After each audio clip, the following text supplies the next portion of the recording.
as the portal world of books, present to you a translation from a man who has been engaged in spiritual search all his life and in the field of various religions. He has already written several dozens of books that have received international recognition. So it's his translation that we consider the most useful for spiritual development. Also at the end of the book there are small comments if you want to understand the content of this book more deeply. So sit back as we begin the most useful and wise book ever written by man on behalf of God himself. Bhagavad Gita with commentaries at the end. Edition and commentaries by Vladimir Antonov, corrector of an English translation Keenan Murphy. Conversation 13, Field and Knower of the Field. Arjuna said, about Prakriti and Purusha, as well as about field and knower of the field, about wisdom and about everything that is necessary to know, I would like to hear from you, O Keshava. Lord Krishna said, this body, O Kunteya, is called field. The one who knows it is called by sages knower of the field. Know me as the knower of the field in all fields. True knowledge about the field and the knower of the field is what I call wisdom, O Bharata. What is this field, and what is its nature, how it changes, and where it is from, also who is he, and what is his power? All this I am going to tell you in brief. All this was sung by sages in various hymns and in the words of Brahmasutra full of reason. Knowing the great elements, the individual I, the mind, the unmanifest, the 11 Indriyas, and the 5 pastures of the Indriyas, humility, honesty, kindness, all forgiveness, simplicity, serving the teacher, purity, steadfastness, self-control, dispassion towards earthly objects, absence of egoism, understanding the essence of suffering and the evil of new births, of old age and of sickness, absence of worldly attachments, freedom from enslavement by children, wife, and home, being ever in the state of peace among desired or undesired events, steadfast and pure love for me, wholehearted intent to abandon vain relations with people, being self-sufficient, constancy in spiritual search, striving to gain the true wisdom. All this is acknowledged as true, everything else is ignorance. I will reveal to you what has to be known, and, having been known, brings one to immortality. This is Supreme Brahman, who has no origin, and is beyond the limits of existence and non-existence of beings. His hands, feet, eyes, heads, mouths are everywhere, omniscient, he abides in the world, embracing everything. He has no organs of perception, yet he perceives everything, having no attachments to anything, yet sustaining all beings, free from the 3 gunas and using the gunas, inside and outside all beings, staying in calm and yet acting, elusive in his subtlety, being always near, and yet at the unspeakable distance, such as imperishable he, not divided among beings, and yet existing separately in everyone. He is cognized as the helper of all. He embraces all beings with himself and guides them in their development. About him, about the light of all lights, it is said that he is beyond the darkness.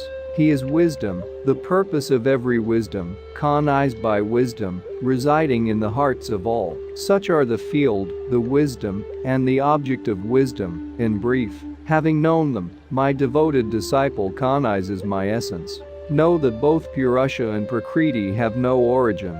Know also that advancement in the gunas happens thanks to one's existence in Prakriti. Prakriti is considered as the source giving origin to causes and effects, and Purusha is the cause of experiencing pleasant and unpleasant. Being in Prakriti, embodied Purusha necessarily merges with the gunas that originate on Prakriti. An attachment to a certain guna is the cause of incarnation of Purusha in good or bad conditions. Observing, supporting, all receiving, the highest ruler, also the divine Atman. This is how one calls the Supreme Spirit in this body. They who have cognized thus Purusha, Prakriti, and the 3 gunas in whatever conditions they live, they are not subject to new births anymore. Some, meditating in the Atman, cognize the Atman from within the Atman. Others cognize the Atman through Sankhya Yoga. Others yet go to this through Karma Yoga. Even those who are unaware about this, but having heard from others, worship sincerely, they too become free from the way of death through partaking of what they have heard. O best of the Bharatas, know that all existing moving and non-moving originates from interaction between the field and the knower of the field, the one who sees the Supreme Lord non-perishing in the perishing, and equally present in all beings. The seeing of such one is true. The one who really sees Ishvara equally present everywhere, such one cannot stray from the true path. The one who sees that all actions are realized only in Prakriti, and that the Atman remains in calm, such one truly sees. Comprehending that the multifarious existence of beings is rooted in one and originates from him, such a person attains Brahman. The eternal and unbound by Prakriti divine Atman, though residing in bodies, does not act and cannot be influenced, O Kunteya, as the omnipresent void does not intermix with anything because of its subtlety, so the Atman residing in bodies intermixes with nothing. But as the sun illuminates the earth, even so the ruler of the field illuminates the entire field, O Bharata. The one who sees with the eyes of wisdom this difference between the field and the knower of the field, and knows the process of liberating the Indriyas from Prakriti, such one approaches the supreme aim. Thus in the Upanishads of the blessed Bhagavad Gita, the science of eternal, the scripture of yoga, says the 13th conversation between Shri Krishna and Arjuna, entitled Field and Knower of the Field. Conversation 14. Liberation from the three gunas. Lord Krishna said, "Now I am going to impart to you that highest knowledge, after gaining which all sages attain the highest perfection. The one who has taken refuge in this wisdom and attained my nature does not get born again in a new cycle of the development of the universe and does not perish at the end of the current cycle. For me the womb is great Brahman. Into him I introduce the semen, and this results in birth of all beings, O Bharata. In whatever wombs mortals are born, O Kunteya, Brahman is their supreme womb, and I am the father who procreates them. Sattva, Rajas, and Tamas are gunas originating due to interaction with Prakriti. They firmly bind to the body the immortal indweller of it, O mighty armed. Of these gunas, Sattva, thanks to its unstained purity, light and healthy, attaches by the attraction to happiness, and by the bonds of relationships with people alike to oneself, and by the bonds of knowledge about unimportant things in life, O sinless one. Know that Rajas, a field of passions, is the source of the attachment to the earthly life and the thirst for it. This binds, O Kunteya, the indweller of the body by the attraction to action. Tamas, born of ignorance, deludes the indwellers of bodies, binding them by negligence, carelessness, and laziness, O sinless one. Sattva attaches to bliss, Rajas attaches to actions, Tamas, verily, destroys wisdom and attaches to carelessness. Sometimes the Sattva guna overcomes Rajas and Tamas. When Rajas prevails, then Sattva and Tamas are defeated. Sometimes Tamas dominates, defeating Rajas and Sattva. When the light of wisdom shines from every pore of the body, then one can know that in this person Sattva grows. Greed, anxiety, urge to act, restlessness, worldly desires, all these qualities arise from the growth of Rajas. Dullness, laziness, carelessness, and delusion, all these are born when Tamas grows. The one in whom Sattva prevails at the time of death enters the pure worlds of men of higher knowledge. The one in whom Rajas prevails will be born then among those attached to action, in the world of matter. The one who dies in the state of Tamas will be born again among the ignorant. The fruit of righteous action is harmonious and pure. Verily, the fruit of passion is suffering. The fruit of ignorance is wandering in darkness. Sattva gives birth to wisdom, Rajas to greed. Carelessness and insanity originate from Tamas. Those living in Sattva progress spiritually. Rajasic ones remain on the middle level. Tamasic ones, possessing the worst qualities, degrade. When one sees the three gunas as the only reason of activity and cognizes the transcendent to the gunas, then such one comes into my essence. When the soul dwelling in the body becomes free from the three gunas related to the world of matter, then it becomes free from births, deaths, old age, suffering, and partakes of immortality. Arjuna said, "How can one recognize those who have become free from the gunas, O Lord? What is their behavior, and how does one become free from the three gunas?" Lord Krishna said, "O Pandava, the one who is not afraid of joy, activity, and errors, and yet does not long for them when they pass away, who is not shaken by manifestations of the gunas, and saying, gunas act, stays aloof, uninvolved, steady in situations of happiness and sorrow, self-confident, to whom a clod, a stone, and gold are equal, immutable amidst a pleasant and unpleasant, amidst praise and blame, same in honor and dishonor, equal towards a friend and a foe, striving not for prosperity in the material world, such one is free from the three gunas. The one who serves me with steadfast love, having freed oneself from the three gunas, such one deserves to become Brahman. And Brahman, imperishable and immortal, is based on me. I am the basis of the eternal Dharma and the abode of the ultimate happiness." Thus in the Upanishads of the blessed Bhagavad Gita, the science of eternal, the scripture of yoga, says the 14th conversation between Shri Krishna and Arjuna, entitled, Liberation from the Three Gunas. Conversation 15. Cognition of the Supreme Spirit. Lord Krishna said, "They say that there is the immortal tree Ashvatha with its roots growing upward, and the crown located beneath. Its leaves are words of thanksgiving and love. The one who knows it is an expert in the Vedas. Its branches extend up and down. They are nourished by the three gunas. They end at the objects of Indriyas. Its roots are the fetters of karma in the human world. Looking from within the world of matter, one can comprehend neither its form, nor its purpose or destination, nor even its foundation. And only when this firmly rooted tree is cut down by the mighty sword of liberation from attachments, then a road from which there is no return opens up. There one has to merge with the primordial spirit, who gave origin to everything. Without pride and delusion, having conquered the evil, understanding the nature of the eternal, having curbed the sexual passion, free from the pair of opposite known as rejoicing and suffering, such men confidently walk the reliable path. Neither the sun, nor the moon, nor fire shine there. Having entered this place, one never returns. It is my supreme abode. A part of me becomes a soul in the world of incarnate beings and stretches in the material nature its Indriyas, among which the Indriyas of the mind are the sixth. The soul receives a body, and when it leaves the body, Ishvara takes it and carries it away, as the wind carries away the fragrance of flowers. By hearing, eyesight, touch, taste, smell, as well as by the mind, the soul perceives from within the body the objects of senses. The ignorant do not see the soul when it comes, leaves, or stays enjoying, being captivated by the gunas.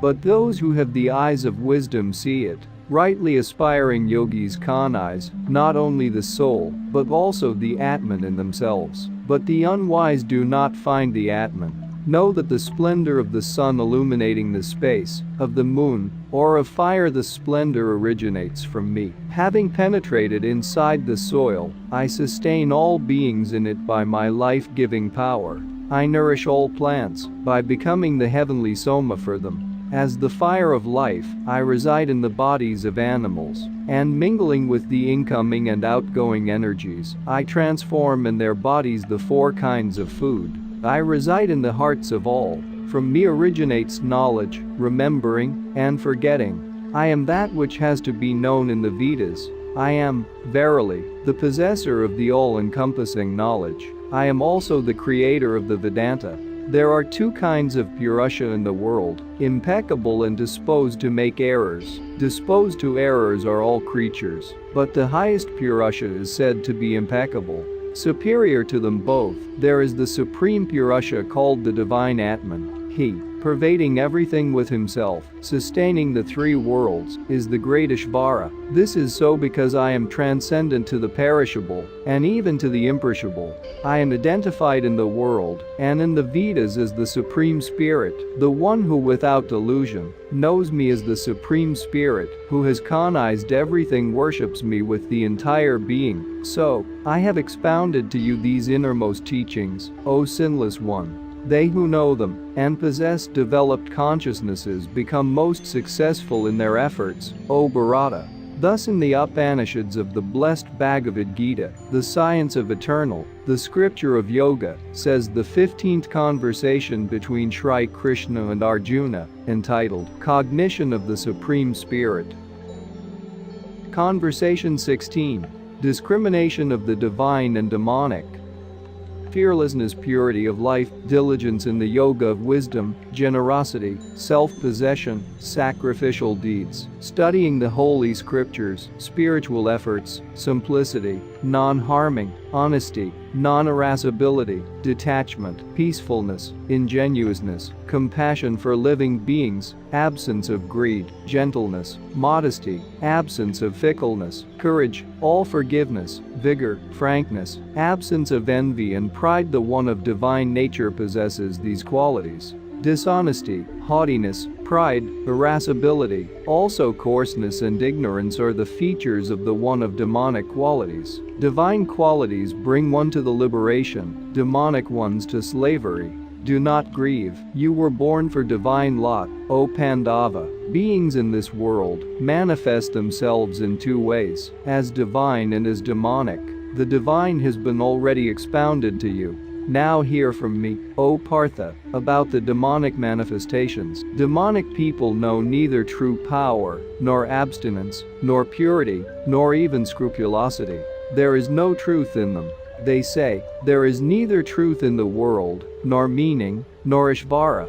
It came into being not for the great purpose, but merely as a result of sexual passion. People of such views, abnegating the Atman, of the undeveloped consciousness, become the vildores and destroyers of the perishable world, yielding to insatiable worldly desires that lead one to destruction, haughty and arrogant, attached to the transient, confident that there is nothing more to it than that, indulging in unending baneful reasoning, aiming only at satisfaction of their cravings. They think there is only this, bound by hundreds of fetters of anticipation, yielding to lust and anger. They accumulate wealth by unjust means, for the sake of sensual enjoyments. Today I achieved this, and that purpose I will achieve tomorrow. This wealth is already mine, and that will be mine in the future. I have killed this foe, and will kill others. I am the Lord. I am enjoying. I have attained perfection, power, happiness. I am wealthy and noble. Who can compare to me? I will make offerings, will give alms, will enjoy. This is how the ignorant get deluded, lost in many thoughts, entangled in the net of lies, yielded to satisfaction of their worldly passions. They go to hell of the wicked.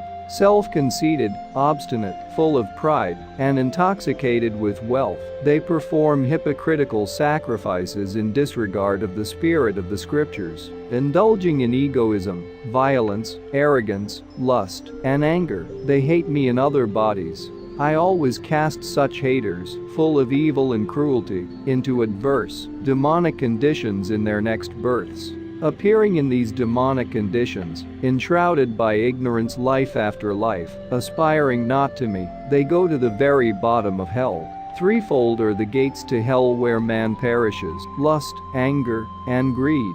Therefore one has to renounce these three. The one who has freed oneself from these three gates of the darkness makes one's own good, O Kunteya, and attains the supreme aim. But those abnegating the holy scriptures and yielding to their whims attain neither perfection, nor happiness, nor the supreme aim. Therefore let the holy scriptures be for you the instructions of what to do and what not to do. Having come to know the precepts of the holy scriptures, you have to bring your actions in this world in accordance with them.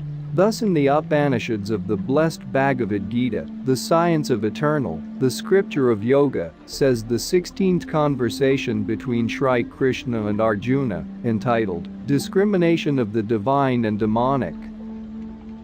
Conversation 17. Threefold Division of Faith. Arjuna said, "What is the state of those who are endowed with faith, but disregard the precepts of the Holy Scriptures? Are they in the state of sattva, rajas, or tamas?" Lord Krishna said, "The faith of incarnate ones can be of three kinds, sattvic, rajasic, and tamasic. Hear about all three. A person's faith corresponds to this person's essence, and the person corresponds to his or her faith. What your faith is, so you are. Sattvic people worship the divine, rajasic people worship beings of demonic nature, tamasic people worship lower spirits and the dead. Know that they who perform severe ascetic exploits non-prescribed by the Holy Scriptures for the sake of self-admiration and pride, yet are subjected to sexual passions, attachments, and violence, unwise, torturing the elements that compose their bodies as well as me residing in their bodies, know that their decisions are demonic. Even so the food pleasant to all can be of three kinds, also sacrifice, ascetic exploits, and gifts. Hear from me about the difference between them. Food that promotes longevity, strength, health, fecundity, and serenity of mood, which is succulent, oily, substantial, and tasty. Such food is dear to the sattvic. Passionate ones hunger for bitter, sour, salty, too spicy, exciting, dry, and burning food, i.e. the food that causes sorrow, suffering, sickness. Spoiled, tasteless, with bad smell, putrid, cooked of garbage, unclean food is dear to the tamasic. Sacrifice performed without any thought about reward, in accordance with the Holy Scriptures, with firm belief that it is a duty. Such sacrifice is sattvic. Sacrifice performed with the expectation of reward, and for the sake of pleasing oneself. Know that such sacrifice originates from rajas. Sacrifice that contradicts the religious precepts, performed without feeding the hungry, without sacred words, without charity, without faith. Such sacrifice is called tamasic. Homage paid to the divine, to Brahmins, to teachers, and to sages, purity, simplicity, abstention, non-harming the body, such is the asceticism of the body. Speech causing no dislike, honest, pleasant, and beneficial, also chanting the holy texts, such is the asceticism of the speech. Clarity of thoughts, lowliness of the mind, control over thoughts, amicability towards everyone, naturalness of life, such is the asceticism of the mind. This threefold asceticism, if performed by steady people endowed with deep faith and without any the expectation of reward, is considered sattvic. Asceticism performed for the sake of praise, honor, and glory, as well as asceticism performed with pride, is rajasic in its nature, unsteady, not firm.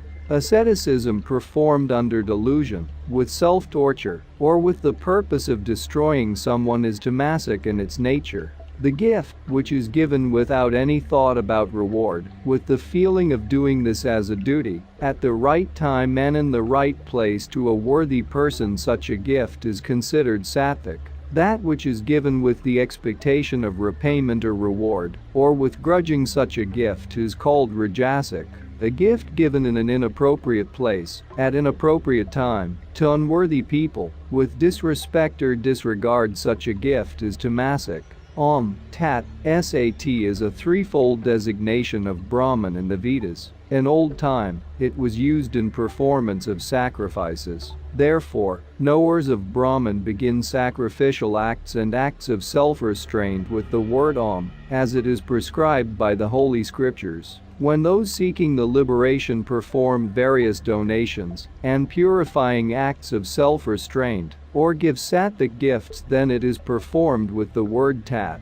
The word Sat is used for designating the true reality and good, as well as righteous acts, O Partha. The word Sat is also always uttered in sacrificing, self-restraint, and charity, and the actions aimed at these purposes are also designated by the word Sat. And that which is performed without faith, whether it is sacrifice, exploit, or giving, is a sat, that is nothing both here and after death. Thus in the Upanishads of the blessed Bhagavad Gita, the science of eternal, the scripture of yoga, says the 17th conversation between Shri Krishna and Arjuna, entitled Threefold Division of Faith. Conversation 18. Liberation through Renunciation. Arjuna said, I want to know, O powerful one, about the essence of the renunciatory way of life and about renunciation. Lord Krishna said, the abandonment of activity rooted in personal desires is called by sages renunciatory life. One's activity aimed not at the personal profit is called renunciation. Action must be abandoned as evil, say some religious thinkers. Sacrificial acts, charity, and acts of self-restraint must not be abandoned, say others. Hear my judgments about renunciation, O Bharata. Renunciation can be of three kinds, O tiger among men. Sacrificial acts, charity, and acts of self-restraint must not be abandoned but be performed. They purify the reasonable one. Yet, these actions must be performed without any attachment to the activity itself, without any expectation of reward, O Partha. Verily, one should not renounce the prescribed actions. Such renunciation originating from delusion is considered tamasic. The one who renounces actions out of fear of physical suffering, saying, it hurts, performing thus the rajasic renunciation, such one does not receive the fruits of the renunciation. The one who performs the necessary action saying, it must be done, renouncing, at the same time, the attachment to the action, and to personal gain, such one, O Arjuna, performs sattvic renunciation. The one who is detached, imbued with harmony and purity, reasonable, devoid of doubt, such one does not detest unpleasant action, and is not attached to pleasant action. Verily, an embodied person cannot renounce actions completely. Only the one who renounces the personal profit renounces truly, good, bad, and intermediate. Such can be the fruit of action for the non-detached. But for a sannyasi there are no fruits. Learn from me, O mighty armed, the 5 causes that give the origin to any action, as they are described in Sankhya: circumstances, the person himself or herself, other beings, various energy fields, and the divine will. 5 in total. Whatever action one performs by the body, word, or thought, be it righteous or unrighteous, the causes of the action are these 5. Therefore, the unwise one who sees oneself as the only reason of the action is deluded, but the one who has abandoned such egocentrism, who is free as a consciousness, even when fighting in this world, such one does not kill, and does not bind oneself by this. The process of cognition, the object of cognition, and the one who cognizes these are the 3 causes that give an impulse to the action. The impulse, the action, and the doer are the 3 constituents of the action. In terms of the gunas, the knowledge, the action, and the doer are also considered to be of 3 different kinds. Hear about this from me. The knowledge that sees one indestructible being in all beings, undivided in the separate, know that such knowledge is sattvic. The knowledge which considers numerous diverse beings as separate, know that such knowledge originates from rajas. The knowledge based on the tendency to cling to one separate thing as to the whole, knowledge unreasonable, narrow, not grasping the real, such knowledge is called tamasic.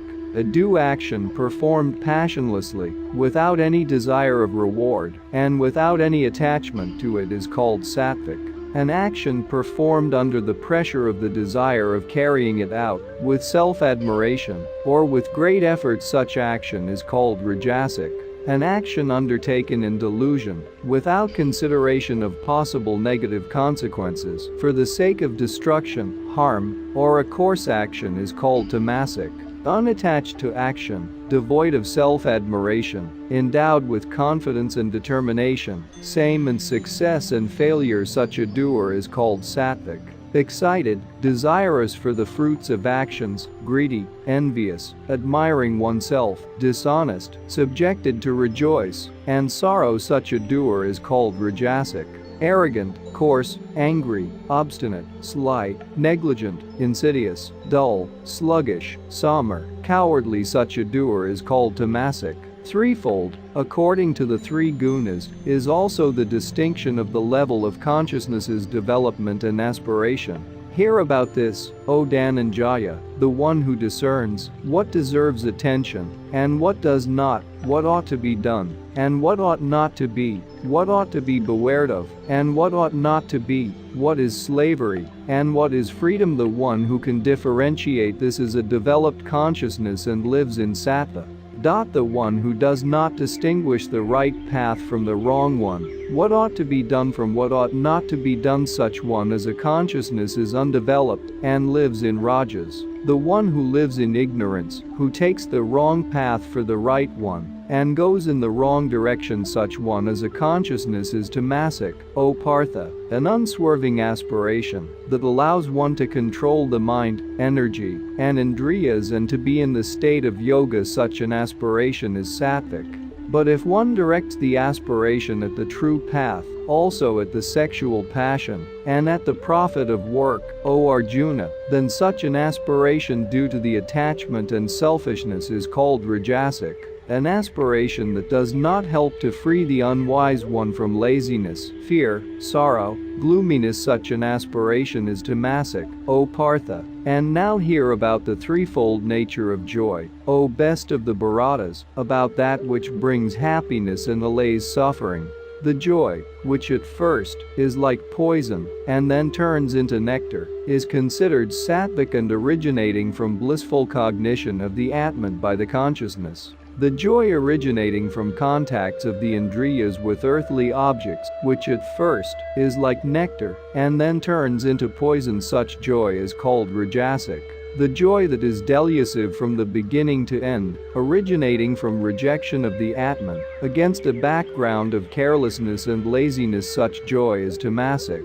There is no being, either here on the earth or among gods, which is free from the three gunas born in the world of Prakriti. The duties of Brahmins, Kshatriyas, Vaishyas, and Shudras are distributed in accordance with their nature among the gunas, O conqueror of enemies. Clarity, self-control, self-restraint, honesty, all forgiveness, simplicity, wisdom, use of one's own knowledge for the good of others, knowledge about the divine, such is the duty of a Brahmin, born by his or her own nature. Valor, grandeur, firmness, agility, inability to flee from the battle, generosity, the nature of a ruler, such is the duty of a Kshatriya, born by his or her own nature. Tillage, cattle rearing, trade are the duties of a Vaishya, born by his or her own nature. Everything related with the service is the duty of a Shudra, born by his or her own nature. One goes to perfection by performing one's own duty with diligence. Hear how one can come to perfection by diligently performing the duty. By performing the duty and worshipping through this the one by whose will all beings come into existence, and who pervades everything, man attains perfection. It is better to perform one's own duties, even if they are insignificant, than the duties of others, even if they are grand. By performing duties that follow from one's nature, one does not commit sin. The preordained destiny, even if it contains that which is unpleasant, must not be abandoned. Verily, all risky undertakings are wrapped in errors as fire is wrapped in smoke, O Kunteya. The one who has a consciousness is free and omnipresent, who has cognized the Atman, who has no worldly desires, such one attains through the path of renunciation the highest perfection, and the freedom from the fetters of destiny. How the one who has attained perfection comes to Brahman, to the highest state of wisdom. Hear from me in brief, O Kunteya. The one who has completely purified oneself as a consciousness, who has overcome oneself by steadfastness, who has detached from all the outer, and cast off passion and enmity, who lives in solitude, who is abstinent, and has subdued one's speech, body, and mind, who is constantly in meditation and is passionless, devoid of egoism, violence, arrogance, sexual passion, anger, and greed, and who is imbued with peace and selflessness, such one deserves to become Brahman. Having achieved the eternity and mergence with Brahman, one attains the highest love for me. By love such one cognizes me in my essence, who I am, and what I am in reality. Having cognized me thus in my innermost essence, one submerges into my beingness, though being engaged in activity, ordained for him or her, but worshipping me, one attains with my help the eternal imperishable abode, renouncing in thoughts all selfishness in action, having merged the consciousness with me, being aware about me, as of your refuge, think about me constantly. Thinking about me, you will overcome all obstacles with my help. But if out of pride you decide not to live like this, then you will lose everything. If, immersed into egoism, you say, I don't want to fight, such a decision will be vain, for Prakriti will coerce you. O Kunteya, bound by your own karma, which is created by your own nature, you will do against your will what you, in delusion, do not want to do. Ishvara resides in the hearts of all beings, O Arjuna, and by the power of his Maya he makes all beings revolve, as if on a potter's machine. Seek refuge in him with all your being. By his grace you will attain the supreme peace, the imperishable abode. Thus I have revealed to you the wisdom more secret than the secret itself. Reflect on it thoroughly, and then do as you wish. Hear again from me my highest and innermost word. You are loved by me, and therefore receive this boon from me. Think always about me, love me, sacrifice yourself for my sake, seek refuge only in me, and you will come to me. You are dear to me, and I trust you. Having abandoned all other paths, go only to me for salvation. Do not grieve, I will free you from all your fetters. Never tell about this to the one who is not disposed to exploits, and is not endowed with love. Also, do not tell those who do not want to hear, or who slander me, but the one who reveals this highest truth to those loving me, realizing, thus, devotional love for me. Such one will undoubtedly come to me, and there will be no one among men performing more valuable service than such one does. And there will be no one on the earth dearer to me. The one who will study this holy conversation of ours will learn to worship me by the sacrifice of wisdom. Such is my thought. The one endowed with faith who will just listen to this conversation with homage will be ridding oneself of evil and will attain the pure worlds of the virtuous. Have you listened to all this with undistracted attention? Has your delusion born of ignorance been destroyed, O Partha? Arjuna said, my delusion is dispelled. By your grace I have gained this knowledge. I am firm, my doubts have gone away. I will do as you said. Sanjaya said, thrilled, I was hearing this wonderful conversation between Vasudeva and generous Partha. By the grace of Vyasa, I heard about this secret and highest yoga from the Lord of Yoga Ishvara himself, speaking before my eyes, O Raja. Recalling this holy dialogue of Keshava and Arjuna, I am thrilled again and again. Recalling this most wonderful form of Krishna, I rejoice again and again. Wherever there is Krishna, the Lord of Yoga, wherever there is warrior Partha, their well-being, victory, and happiness are assured. This is my opinion. Thus in the Upanishads of the blessed Bhagavad Gita, the science of eternal, the scripture of yoga, says the 18th conversation between Shri Krishna and Arjuna, entitled, Liberation Through Renunciation. Thus ends the Bhagavad Gita. Commentary to the Bhagavad Gita. The teachings of Krishna can be subdivided into three components: ontological, ethical, psychoenergetical. The latter is related to man's development within Raja Yoga and Buddha Yoga. It corresponds to the three components of man's spiritual development: intellectual, ethical, and psychoenergetical. Let us consider each of them separately. Ontological aspect of Krishna's teachings. From the ontological point of view, the Bhagavad Gita gives complete and clear answers to the main questions of philosophy. 1. What is God? 2. What is man? 3. What is the meaning of human life, and how we should live on the earth? The Bhagavad Gita considers God in the following aspects: Ishvara, creator, absolute, Brahman, and avatar. In other languages, Ishvara is called the Heavenly Father, God the Father, Jehovah, Allah, Tao, primordial consciousness. Ancient Slavs called him Svarog. Ishvara is also the highest teacher and the purpose of every one of us. The second aspect of the word God is the absolute or everything, that is the creator existing as one with his multidimensional creation. The evolution of the absolute goes on in cycles, which are called manvantaras. A manvantara consists of a kalpa, day of Brahman, and a pralaya, night of Brahman. Each kalpa begins with the creation of the world and ends with the end of the world. The meaning of such cyclic recurrence consists in creation of new conditions for continuation of the universal evolution of consciousness, the evolution of the absolute. The third aspect of God is Brahman, who is also called the Holy Spirit. This is a collective name for all divine individualities who come out from the abode of the Creator, primarily with the purpose of helping embodied people. There is one more manifestation of God on the earth: Avatar, Messiah, Christ. Man got incarnated in a human body and merged by the consciousness with the Creator. An avatar from the divine level helps people to find a way to the Creator. Krishna, who presented us with the Bhagavad Gita, Jesus Christ, Babaji, Sathya Sai Baba, and many others in the history of our planet are examples of avatars. Man is not a body. The body is just a temporary material container of man. Man is a consciousness, soul, a self-aware energy. The size of the lump of the consciousness of different people may differ significantly, from tiny rudimentary to cosmic sizes. It depends on two factors: the psychogenetic age, the age of the soul, and the intensity of efforts made on the spiritual path.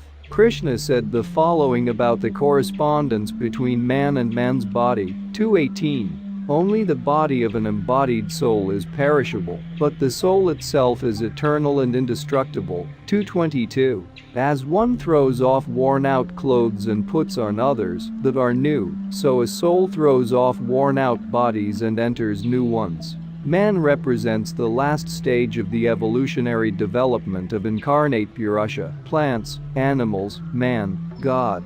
Man's task is to strive to achieve the divine perfection. On this path, man goes through certain steps. One of the schemes of advancement through these stages is the description of the evolution in terms of gunas. That is, there are 3 gunas: 1. Tamas, darkness, ignorance, stupidity, coarseness; 2. Rajas, passionateness, intensive search for one's place in life, fight for one's ideals and so on; 3. Sattva, purity, harmony. Nevertheless, Krishna said that one has to go even higher than sattva to mergence with God, and this requires new efforts, new struggles with oneself. We have to keep this in mind, since sattva may turn out to be a trap. It captivates us with its bliss peculiar to this stage. It relaxes us, tempts us to abandon further efforts. It ensures paradise for us, but we have to go further.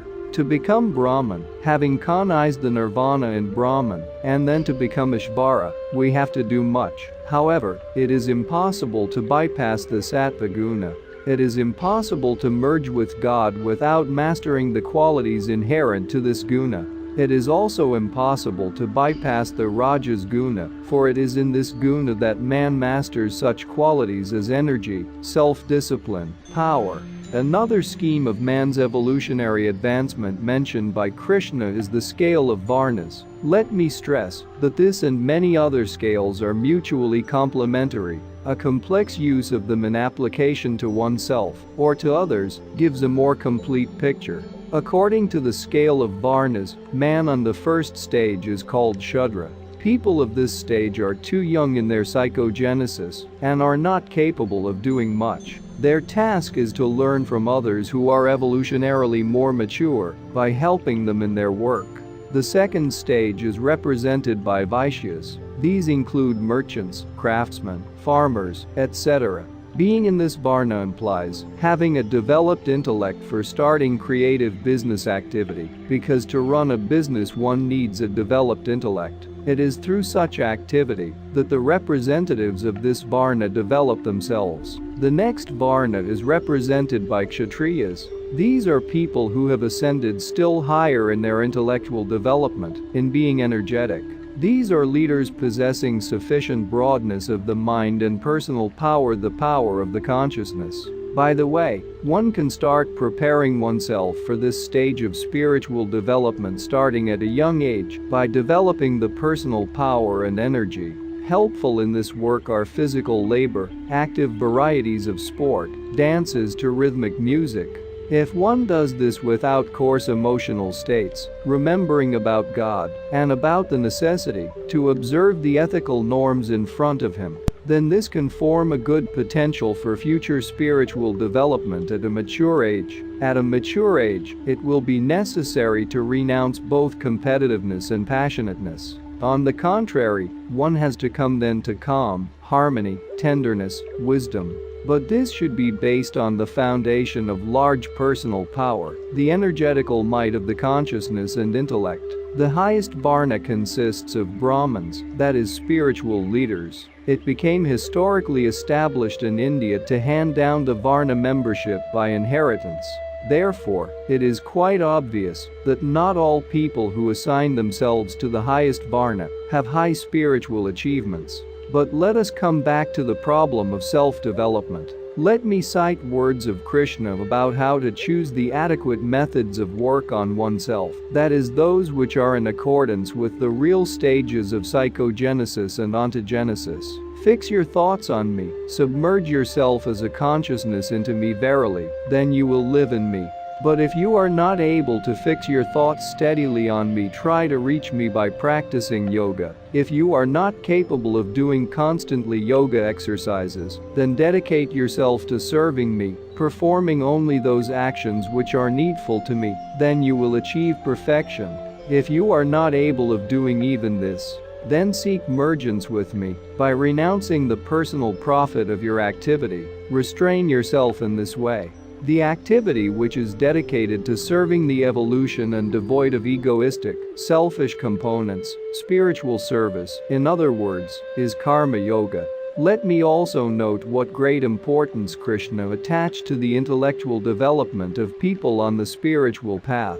This is especially important due to the fact that there are some sects denying the importance of intellectual development up to opposing the traditional education of children. But Krishna exalted wisdom. Superior to all outer sacrifices is the sacrifice of wisdom. All actions become perfect when they are performed by the wise. Therefore gain wisdom through devotion, inquiry, and service. As fire turns firewood into ashes, so does the fire of wisdom burns all false actions to ashes. There is no purifier better than wisdom in this world. With its help, the one skilled in yoga attains enlightenment in the Atman in due course. The one full of faith gains wisdom. The one controlling the Indriyas gains it too. Having achieved wisdom, they quickly attain the higher worlds. There are 4 types of righteous men worshipping me.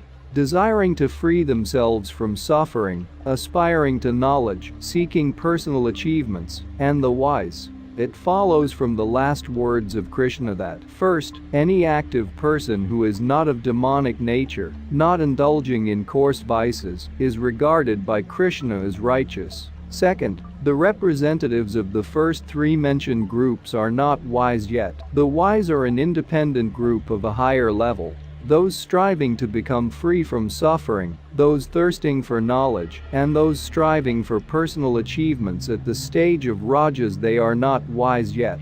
Superior to others are the wise, even-minded and devoted to me completely.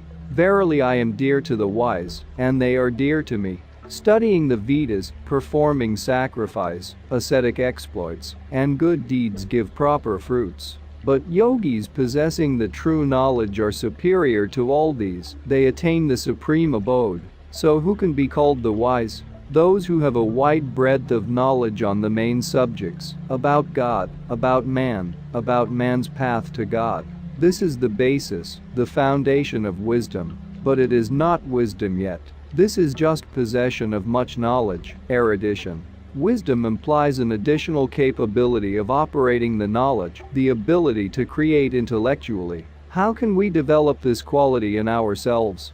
The first and easiest way is to study in the usual educational institutions, schools, universities, etc. Additionally, we can contribute to the development of this quality by mastering as many skills and professions as possible, by communicating with people, with God, and in many other ways. It is essential to master this stage of grahastha, householder, in full. It is through service to other people, through caring about them first within one's own family, and then within the family of spiritual disciples, that wisdom can be gained. And the Creator does not let foolish people into Himself, He does not need them. Ethical aspect of Krishna's teachings. Ethics consists of three components. 1. Man's attitude towards people, all other living beings, and towards the entire environment. 2. Attitude towards God. 3. Attitude towards one's own path to the perfection. Let me cite Krishna's statements on each of these three parts of the ethical teachings. On attitude towards people, other living beings, and the environment. Krishna suggests regarding everything existing in the universe as a manifestation of God in the aspect of the Absolute. Love for God in this aspect implies our love for the creation. As for His integral part, I am the taste of water, O Kunteya. I am the shining of the moon, and the light of the sun, and pranava, and universal knowledge, and the cosmic voice, and humanity in people. I am the pure scent of earth and the warmth of fire. I am the life of all the living, and exploits of spiritual warriors. I am the consciousness of all who develop the consciousness. I am the splendor of all the beautiful. I am the strength of the strong who is devoid of attachments and sexual passions. I am the sexual power in all beings that does not contradict Dharma. Know that Sattva, Rajas, and Tamas originate from me, but understand that they are in me, not I am in them. The one who does not injure people is dear to me. Compassion for living beings, the one of divine nature possesses this quality. Speech causing no dislike, pleasant, such is the asceticism of the speech. Amicability towards everyone, such is the asceticism of the mind. The one who has developed oneself as a consciousness and advanced spiritually is well disposed both to friends and to foes, to neutrals, to strangers, to the envious, to relatives, to the pious, and to the vicious. An attitude towards the Creator. Only love can contemplate me in my innermost essence and merge with me. Steadfast and pure love for me. This is acknowledged as true. Whatever you do, whatever you eat, whatever you sacrifice or offer, whichever feat you perform it as an offering to me. Seeking unity with me, resolutely cognizing the Atman, having devoted the mind and consciousness to me, such a loving me disciple is dear to me. All for whom I am the supreme aim are dear to me above all. An attitude towards one's own path to perfection. God suggests that we regard our lives as the opportunity to approach perfection by making efforts on transformation of ourselves, as well as through active creative love service to God, which is manifested as our service to people. These are corresponding statements of Krishna, fighting coarse negative emotions and worldly cravings. The one who is not hostile to any living being, who is friendly and compassionate, even-minded among joy and sorrow, all forgiving, ever content, such a loving me disciple is dear to me. The one who does not injure people, who is free from anxiety, elation, anger, and fear, such one is dear to me. The one who neither hates nor grieves is dear to me. The one who here, on the earth, before liberation from the body, can resist the power of worldly attractions and anger, such one achieves harmony and becomes a happy person. Threefold are the gates to hell where man perishes: lust, anger, and greed. Therefore, one has to renounce these three. The one who has freed oneself from these three gates of the darkness makes one's own good and attains the supreme aim. Excited, desirous for fruits of actions, greedy, envious, admiring oneself, dishonest, subjected to rejoice and sorrow, such a doer is called rajasic. Arrogant, coarse, angry, obstinate, samar, such a doer is called tamasic. By the way, sexuality as well as all other qualities of man can be differentiated according to the gunas. That is, the sexuality peculiar to the representatives of a certain guna has the nature of this guna. This knowledge may become the ground for self-analysis and self-improvement, and for understanding other people better. Only the sattvic sexuality is worthy of encouragement. In the Bhagavad Gita, much is said about sattvic qualities. They are harmoniousness, calmness of the mind, subtlety of the consciousness, the ability to control one's own emotions with refusal of coarse emotional manifestations, prevalence of the state of subtle and joyous love, absence of egocentrism and violence. From the methodological standpoint, it is important that sattvic qualities can be developed only if the body is healthy and cleansed from coarse energies. To become sattvic, one needs, among other things, to exclude completely meat and fish from one's diet. Sattvic qualities can be steadfast only in those who have passed fully the stage of kshatrism, have developed vigor, personal power, high intellect, and have gained deep knowledge about the most important in life. Fighting false attachments. The one who does not fall in love with people is dear to me. Free from worldly attachments, such a person is dear to me. Dispassion towards earthly objects, absence of worldly attachments, all this is acknowledged as true. But if one comes back in the mind to the earthly objects, then inevitably an attachment to them arises. This attachment leads to the desire to possess these objects, and the impossibility to satisfy this desire produces anger. Generosity, absence of greed. The one of divine nature possesses these qualities. The one who, as a consciousness, is free and omnipresent, who has cognized the Atman, who has no worldly desires, such one attains through the path of renunciation the highest perfection, and the freedom from the fetters of the destiny. Fighting egoism, egocentrism, and ambitiousness, which are manifestations of the lower self. The one who is, without worldly attachments and egoism, even-minded among joy and sorrow, all-forgiving, who requires nothing from others, is dear to me.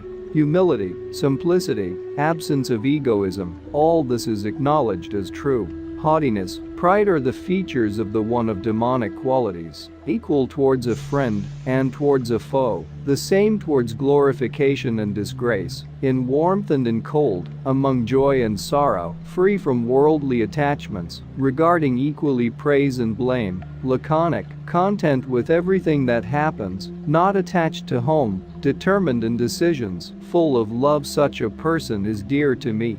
The problem of fighting false attachments, egoism, and egocentrism can be solved radically by forming the right spiritual orientation, wholehearted aspiration to the Creator, mastering the control over the indriyas, and direct elimination of the lower self and naradhi through the meditation total reciprocity. If this meditation is performed in the Holy Spirit, it results in the state of nirvana in Brahman. Performed in the eon of the Creator, it results in mergence with the Creator. Work with the Indriyas is a component of the psychoenergetical work on self-development. It is feasible only for those who have mastered, on the stage of Raja Yoga, the methods of moving the consciousness from one chakra to another, developed all three danshanas, and then on the stage of Buddhi Yoga, brought to the perfect state both bubbles of perception.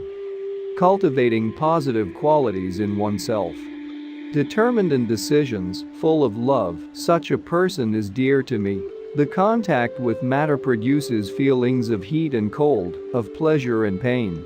These feelings are transient, they come and go. Endure them with fortitude.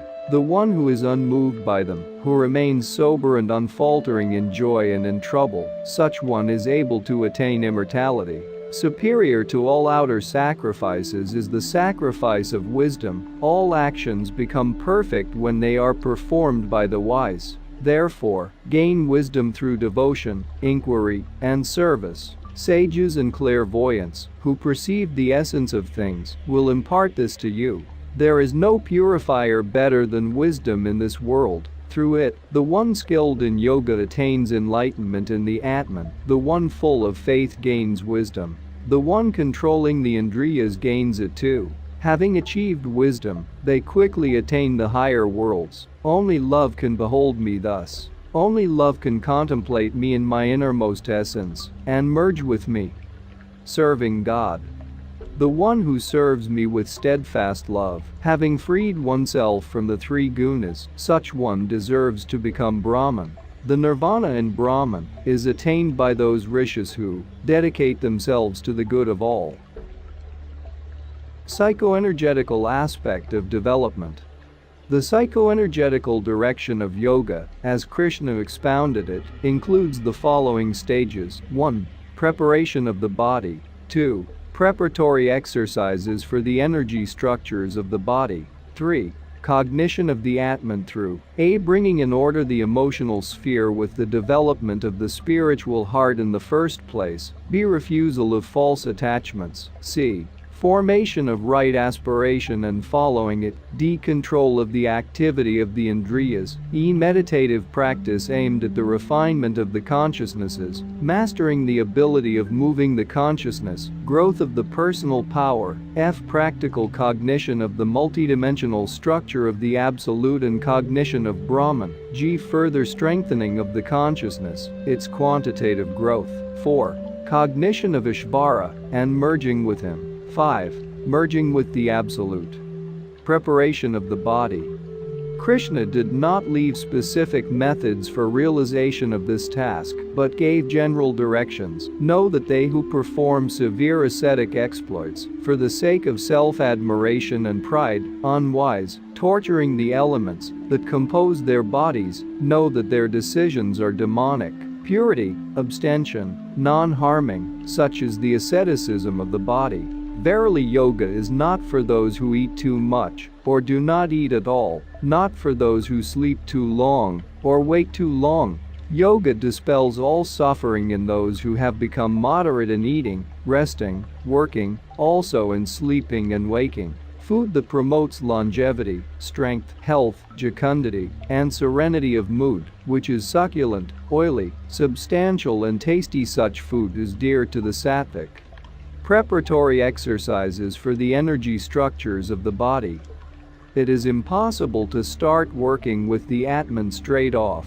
This work should be preceded by preliminary trainings. About this preparatory stage, Krishna said briefly, "If you are not able to fix your thoughts steadily on me, try to reach me by practicing yoga." This concerns the use of the methods of Raja Yoga, which are described in detail in Conquering of the Mind. In the Bhagavad Gita the following is said about this. Arjuna said, "For such yoga, which is attained through inner balance, I do not see a firm ground in myself because of the restlessness of the mind. For the mind is truly restless, it is turbulent, obstinate, hard to restrain. I think it is as difficult to curb it as to curb the wind." Lord Krishna said, "No doubt, the mind is restless, and it is hard to curb. Yet, one can put it under control by constant practice and dispassionateness. Yoga is hard to attain for those who have not cognized the Atman. But the one who has cognized the Atman is on the right way to yoga. This is my opinion." In the esoteric practice, the problem of controlling the mind is easily solved with the help of the methods of Raja Yoga and then of Buddha Yoga. For this purpose, one has to learn to move the consciousness into the Anahata chakra. This helps to destroy the mental dominance and to make the mind quiet. At that, the mind's indriyas detach from everything worldly. Later on, at the stage of Buddha Yoga, the problem of controlling the mind is solved even more radically when one masters moving separately the developed structures of the upper and lower bubbles of perception in the subtle worlds far outside the body. It does not mean, of course, that such meditators lose to some degree their intellectual ability. Being not in meditation, they continue to reason about the earthly aspects of life not less but more adequately.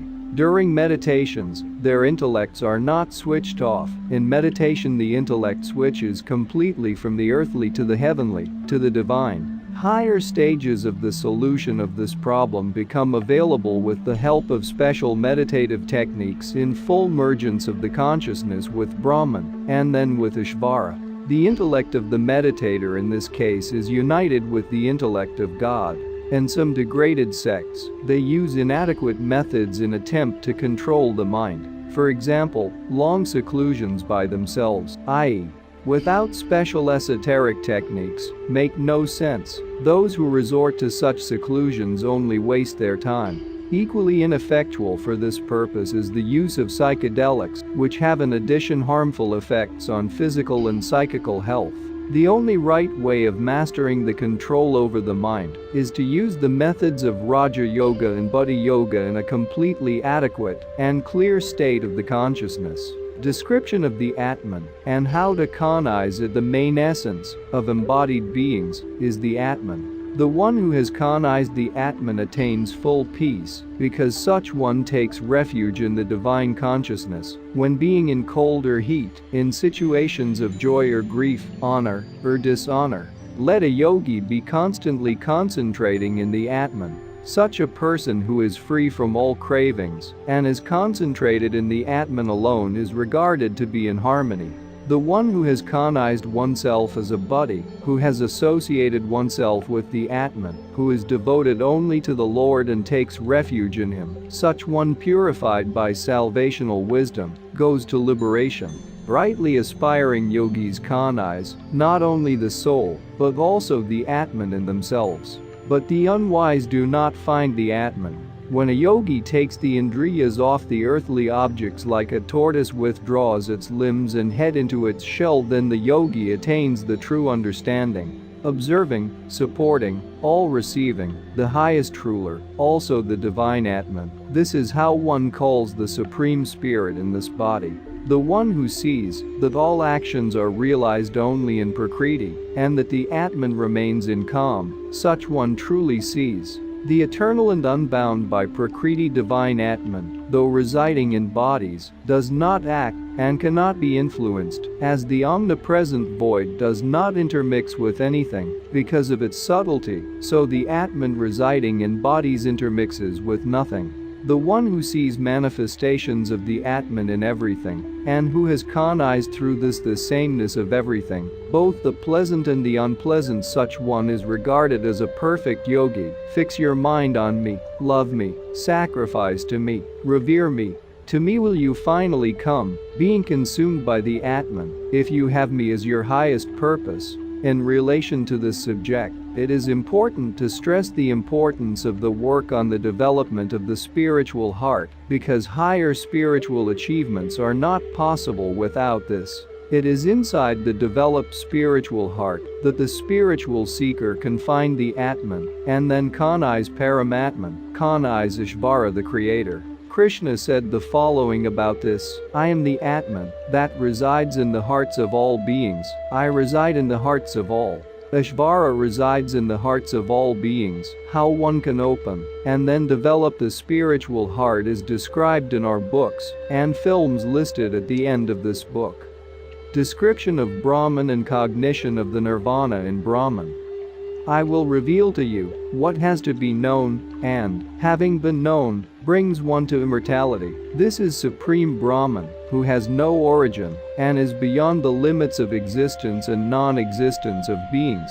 His hands, feet, eyes, heads, mouths are everywhere. Omniscient, he abides in the world, embracing everything. He has no organs of perception, yet he perceives everything, having no attachment to anything, yet sustaining all beings, free from the three gunas and using the gunas, inside and outside all beings, staying in calm and yet acting, elusive in his subtlety, being always near, and yet at the unspeakable distance, such is imperishable he. Not divided among beings, and yet existing separately in everyone, he is cognized as the helper of all. He embraces all beings with himself, and guides them in their development. About him, about the light of all lights, it is said that he is beyond the darkness. He is wisdom, the purpose of every wisdom, cognized by wisdom, residing in the hearts of all. The one who serves me with steadfast love, such one, having freed oneself from the three gunas, deserves to become Brahman. How the one who has attained perfection comes to Brahman, to the highest state of wisdom. Hear from me in brief. The one who is happy within, who finds joy not in the outer, who is illuminated by love within. Such a yogi is capable of cognizing the essence of Brahman and attaining the nirvana in Brahman. The nirvana in Brahman is attained by those rishis who have gotten rid of vices, become free from duality, cognized the Atman, and dedicated themselves to the good of all. Free from worldly attractions and anger, dedicated to spiritual pursuits, having subdued the mind and cognized the Atman, they attain the nirvana in Brahman. The highest happiness awaits a yogi who has become sinless and alike to Brahman. Yogis who have brought themselves into harmony and gotten rid of vices experience easily the unlimited bliss of contact with Brahman. The one who has completely purified oneself as a consciousness, who has overcome oneself by steadfastness, who has detached from all the outer and cast off passion and enmity, who lives in solitude, who is abstinent and has subdued one's speech, body and mind, who is constantly in meditation and is passionless, devoid of egoism, violence, arrogance, sexual passion, anger, and greed, and who is imbued with peace and selflessness. Such one deserves to become Brahman. Being the calm, pure consciousness, the one who has cognized Brahman and established oneself in Brahman neither rejoices receiving that which is pleasant, nor grieves receiving that which is unpleasant. The one who is not attached to satisfaction of the senses by the outer things and finds joy in the Atman, such one, upon reaching unity with Brahman, partakes of the eternal bliss. Having achieved the eternity in mergence with Brahman, one attains the highest love for me. Strengthening of the consciousness. With advancement through the stages of Buddha Yoga, one's amount of the energy of the consciousness grows, and so strengthening of the consciousness, or crystallization of the consciousness, takes place. The one who has conquered the Indriyas, renounced attractions and distractions, and established oneself in the Atman, attains the inner purity. When the inner purity is attained, all sorrows disappear, and the consciousness strengthens. However, this achievement can be lost. The reason of a person who yields to the pressure of passions gets carried away like a ship carried away by the storm. Because of anger, the perception gets completely distorted. The distortion of perception causes the loss of memory about one's own achievements. And the loss of memory leads the loss of the energy of the consciousness. By losing the energy of the consciousness, man degrades. Description of Ishvara. I am the source of everything originates from me. Having understood this, the wise worship me with great delight, directing their thoughts at me, devoting their lives to me, enlightening each other, always conversing about me. They are happy and content. To them always full of love, I gift Buddha Yoga, by means of which they attain me. Having enlivened the whole universe with a minute part of myself, I remain. There is no limit to my divine power. My supreme and eternal form is revealed only in yoga, in mergence with the Atman. There is nothing superior to me. I am transcendent to the perishable and even to the imperishable. By me in my unmanifest form this entire world is pervaded. All beings have roots in me, they who know everything about the eternal omnipresent ruler of the world, the one subtler than the subtlest, the foundation of everything, formless, shining like the sun behind the darkness, who think of me constantly, having no thoughts about anything else. Such steady yogis easily attain me. Only love can contemplate me in my innermost essence and merge with me. The one who does everything only for me, for whom I am the supreme aim, who loves me, who is detached, devoid of enmity, such one comes to me. Fix your thoughts on me, submerge yourself as a consciousness into me. Verily then you will live in me. And Brahman imperishable and immortal is based on me. I am the basis of the eternal Dharma and the abode of the ultimate happiness. By performing the duty and worshipping through this the one by whose will all beings come into existence and who pervades everything, man attains perfection. By love one cognizes me in my essence, who I am, and what I am in reality. Having cognized me thus in my innermost essence, one submerges into my beingness. Think always about me, love me, sacrifice yourself for my sake, seek refuge only in me, and you will come to me. The yogi who has merged with the Atman and controls the mind enters the highest nirvana and abides there in me. Cognition of the Absolute. One of the aspects of God, as we discussed above, is the Absolute, the Creator coessential with His creation. As to the practical aspect, the meditative cognition of the Creator and of the Absolute and mergence with them happen almost in parallel. About the cognition of the Absolute, Krishna said the following: "At the end of many births, the wise man comes to me. Vasudeva is everything," says the one of rare Mahatma's qualities. The knowledge that sees one indestructible being in all beings, undivided in the separate, know that such knowledge is sattvic. Arjuna saw the whole universe subdivided into many worlds, but united into one in the body of the highest deity. They who see me everywhere and see everything in me, I will never forsake them, and they will never forsake me.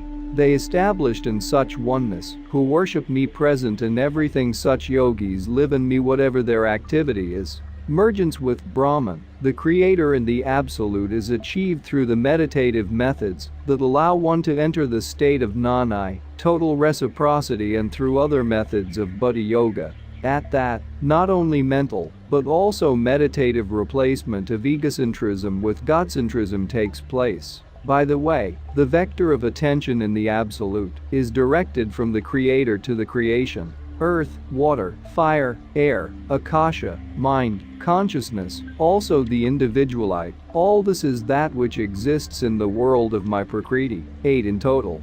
This is my lower nature. But no, my higher nature, which is that element of life thanks to which the whole world is sustained. It is the womb of everything existing. I am the source of the manifest universe, and it disappears in me. The ultimate aim of every one of us is mergence with Him. Let us dedicate our lives to this. Quotations from the Mahabharata. From the Book of the Wives, 11th book of the Mahabharata. Even if one grieves before death, anyway one cannot change anything. The medicine for grief is to forget about it. Grief arises from contact with the undesired, from parting with the pleasant. Only unreasonable people suffer of grief. Grief is destroyed by knowledge. The one who has subjugated the Indriyas, who is not agitated with sexual passion, greed, anger, content, with worldly possessions, who is truthful, comes to steady, calm. The one who has mastered, among other things, the control over the mind becomes free from the great circle of suffering. From the Book of the Effort, 5th book of the Mahabharata, causing no harm by violence is the most important thing bringing one to happiness. The one who seeks success has to abandon 6 vices: drowsiness, sloth, fear, anger, laziness, and putting off work to a later time. The one who never looks arrogant, never speaks about others with disregard, never says rude words, even upon having lost self-control, such a person is always liked by everyone. As stars are influenced by planets, even so the inner world of man is influenced by his indriyas when they, uncontrolled, are directed to material objects. Fools offend the wise one with unjust rebukes and slander, but those who slander incur sin on themselves. On the contrary, the wise one, by forgiving the offense, becomes liberated from sins. Fools are those trying to teach the one who cannot be taught, and those talking to the one who listens to them with mistrust. Making evil by violence is the power of the wicked. Forgiveness is the power of the virtuous. Do not do to others what is disgusting to you. This is justice, in brief. Conquer anger with forgiveness, win the wicked with kindness, educate the niggardly with generosity, overcome injustice with truth. Never try to do good deeds under the influence of passion, fear, or greed. Yearning for pleasures captivates man, but then causes passion and anger in him. I regard as a Brahman the one who is capable of knowing and explaining to others the truth, who, having solved one's own problems, explains the problems of others. The one who abides in the truth and has canized Brahman is regarded as a Brahman. Brahman cannot be canized in a hurry. I call the knowledge about the unmanifest eternal. This knowledge is achieved by the consciousnesses of those who keep the vow of apprenticeship. The body is created by two, father and mother, yet the true birth liberates one from old age and gives immortality. The disciple has to aspire to studying with diligence and never become angry or arrogant. People with their deeds in the material worlds attain limited worlds. The one who cognizes Brahman attains everything through this, and there is no other way to ultimate salvation. The main celestial haven is found not on the earth, nor in the airspace, nor in the ocean. It is neither in the stars, nor in the lightning. Its form cannot be seen in the clouds. One can behold it neither in the wind, nor among the gods, nor in the moon, nor in the sun. It cannot be found in hymns, sacrificial sayings, incantations, or chanting. It is neither in melodies, nor in great vows. It is beyond darkness. It is subtler than the subtlest and greater than mountains. It is the unshakable foundation, immortality, the primordial essence of the universe. It is the shining light, the highest glory. This highest and divine can be seen only by yogis. From it originates Brahman, and thanks to it Brahman grows, and no one can see it with the physical eyes.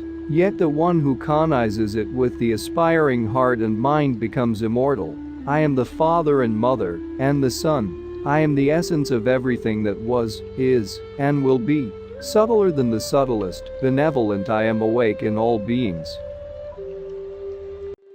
The Bhagavad Gita, or in translation from Sanskrit, the Song of God, is the most important part of the Indian epic poem Mahabharata.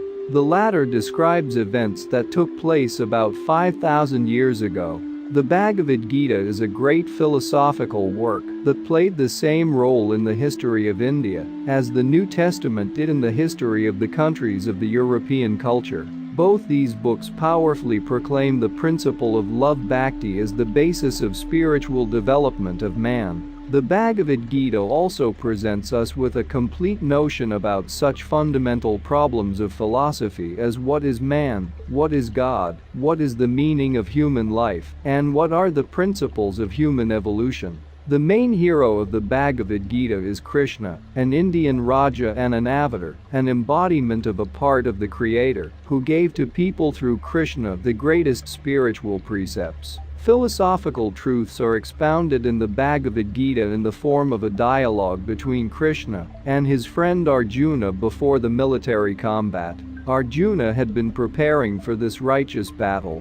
But when the day of the battle came and Arjuna with his army was standing in front of the warriors of the adverse party, he recognized among them his own kinsmen and former friends, and he, being provoked to it by Krishna, began to doubt his right to participate in the battle. He shared these doubts with Krishna. Krishna reproached him, "Watch how many people gathered here to lay down their lives for you, and the encounter is unavoidable. How can you, who brought these people here to die, leave them at the very last moment? Since you, a professional warrior, took up arms, then fight for the righteous cause, and understand that the life of each of us in the body is but a short period of the true life. Man is not a body, and does not die with the death of the body, and in that sense, no one can kill, and no one can be killed." Arjuna, intrigued by these words of Krishna, asked him more and more questions, and from Krishna's answers it becomes clear that the path to perfection goes not through killing but through love.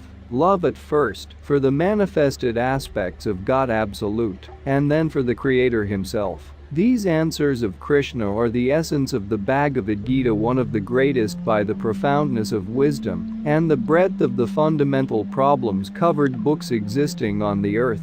There are quite a few translations of this book, but they all seem less than ideal to us. Some translations are very poetic, but their meaning is often very inaccurate. Others translate very dryly, and it becomes almost impossible to read. But the main point is that most translators are not experts in spirituality, but only experts in linguistics. And this of course is not enough, given that this book is one of the main, if not the most important book of mankind in the field of spiritual knowledge. That's why we, as the portal world of books, present to you a translation from a man who has been engaged in spiritual search all his life and in the field of various religions. He has already written several dozens of books that have received international recognition. So it's his translation that we consider the most useful for spiritual development. Also, at the end of the book there are small comments if you want to understand the content of this book more deeply. So sit back as we begin the most useful and wise book ever written by man on behalf of God himself. Bhagavad Gita with commentaries at the end. Edition and commentaries by Vladimir Antonov, corrector of an English translation Keenan Murphy. Conversation 1. Arjuna's despair. Dhritarashtra said, "On the field of Dharma, on the sacred field of Kuru, my sons and the sons of Pandu have gathered desiring to battle. What are they doing, O Sanjaya?" Sanjaya replied, "Raja Duryodhana, seeing the army of the Pandavas drawn up for battle, approached his guru Drona and said, 'Behold, O master, this powerful army of the sons of Pandu, arrayed for battle by the son of Drupada, your talented disciple. Here are the mighty archers, equal to Bhima and Arjuna in battle, Yayadhana and Virata, and Drupada on a great chariot, Drishtaketu, Chekatana, valorous Raja of Kashi Purajit, Kuntabhoja and Shaivya, the heroes among men, mighty Udhamanyu, fearless Udamoha, the son of Subhadra, and the sons of Draupadi all on great chariots. Know also our chiefs, O best of twice born, the leaders of my army.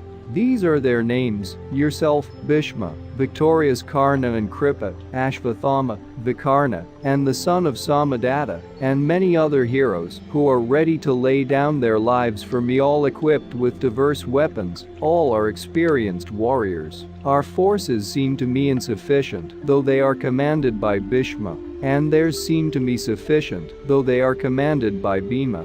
Therefore, let everyone, standing in his place in troops, and you, chiefs, guard Bhishma." To inspirit him, the oldest of the chorus, glorious Bhishma, blew his conch shell, which sounds like a roaring lion. Right away conch shells and cymbals, drums, and horns blared in response, producing a tumultuous noise. Then seated in a great chariot yaked to white horses, Madhava and Pandava blew their heavenly conch shells. Rishikesha blew the Panchajanya, Dhananjaya blew the Devadatta, and a man of great exploits Vrikadara blew his conch shell, the Pondra.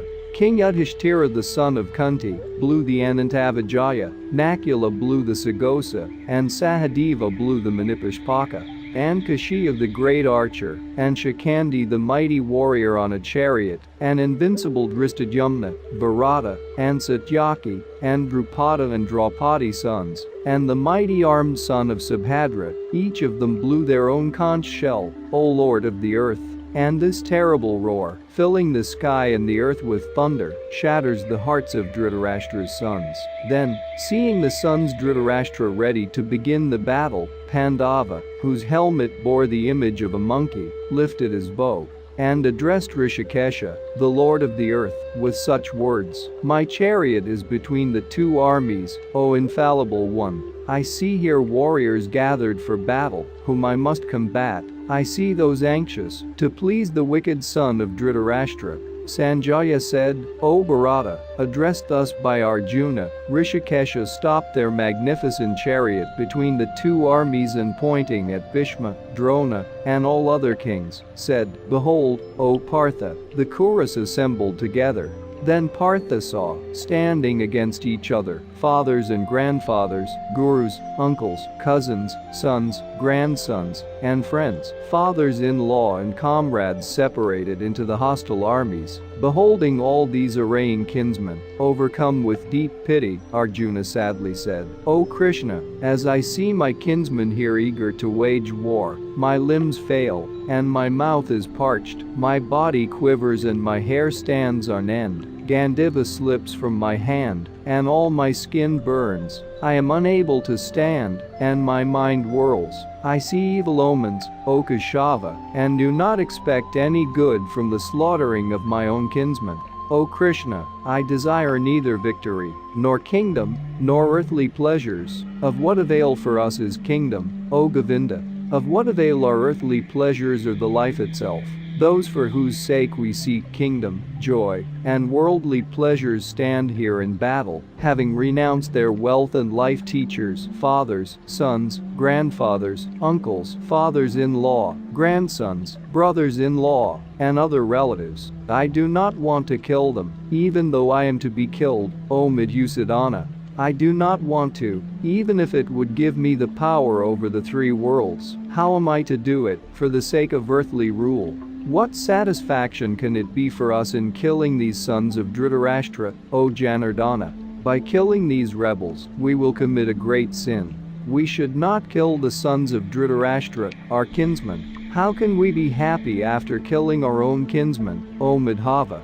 Even if their minds, overcome by greed, perceive no evil in destroying the family grounds and in treachery to friends, then why should we, who see clearly the evil of such destruction, commit this act of sin, O Janardana? With the destruction of the family perish the age-old traditions, and when the virtue is lost, vice overcomes the entire family. Krishna, when vice prevails, women of families become unchaste. The debauchery of women leads to mixture of varnas. The mixture of the varnas ensures hell both for the destroyers of the family and for the family itself, since the souls of the ancestors languish because of lack of offerings of rice and water. By the sin of these family destroyers, who caused the intermixture of the varnas, the ancient caste and family virtues are ruined too. We have heard, O Janardana, that those who destroy the family traditions go forever to hell. Alas! Out of desire to rule the kingdom, we are ready to commit a great sin, to kill our own kinsmen. Much better it would be to me to be killed unarmed and unresisting in the battle by the Dhritarashtra's sons. Sanjaya said. Having said this on the battlefield, Arjuna sat down in his chariot, overwhelmed with sorrow. He dropped his bow and arrows. Thus in the Upanishads of the blessed Bhagavad Gita, the science of eternal, the scripture of yoga, says the first conversation between Shri Krishna and Arjuna, entitled, Arjuna's Despair. Conversation 2. Sankhya Yoga. Sanjaya said to him, who was overwhelmed with sorrow and despair, whose eyes were flowing with tears, Madhusadana said, whence has come over you, in this crucial moment, such shameful, unbecoming to an Aryan despair, which blocks the gate to paradise, O Arjuna? Do not yield to feebleness, O Partha. Cast off this miserable faint-heartedness, O Parantapa, and arise. Arjuna said, O Madhusadana, how can I attack with arrows Bhishma and Drona, they who deserve the deepest reverence, O conqueror of enemies? Verily it is better to live on alms as a beggar than to kill these great gurus. If I kill these highly esteemed gurus, then all my food will be stained with their blood. I do not know what is better, to be conquered, or to conquer them who stand against us, the sons of Dhritarashtra. Having killed them, we will not wish to live. My heart is full of sorrow, my mind is perplexed, I am confused about my duty. I beseech you, tell me certainly what is better. I am your disciple and ask you, please instruct me. The sorrow is shivering my senses, and I know nothing that can dispel it, neither attainment of the highest power on the earth, nor even lordship over the gods. Sanjaya said. Having said this to Rishikesha, Gudakesha, the destroyer of enemies, uttered, Govinda the first will not fight, and became silent. Stationed in between the two armies, Rishikesha with a smile, told despondent Arjuna, you are mourning for that which should not be mourned for, though you have said the words of wisdom. But the wise bemoans neither the living nor the dead. For verily never there was a time when I or you or these kings did not exist, and verily we will not cease to exist in the future. Just as a soul dwelling in a body goes through childhood, maturity, and old age, so it leaves one body and enters another. The strong one does not grieve about this. The contact with matter, O Kunteya, produces feelings of heat and cold, of pleasure and pain.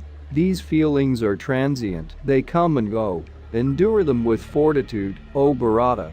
The one who is unmoved by them, O greatest of men, who remains sober and unfaltering in joy and in trouble, such one is able to attain immortality.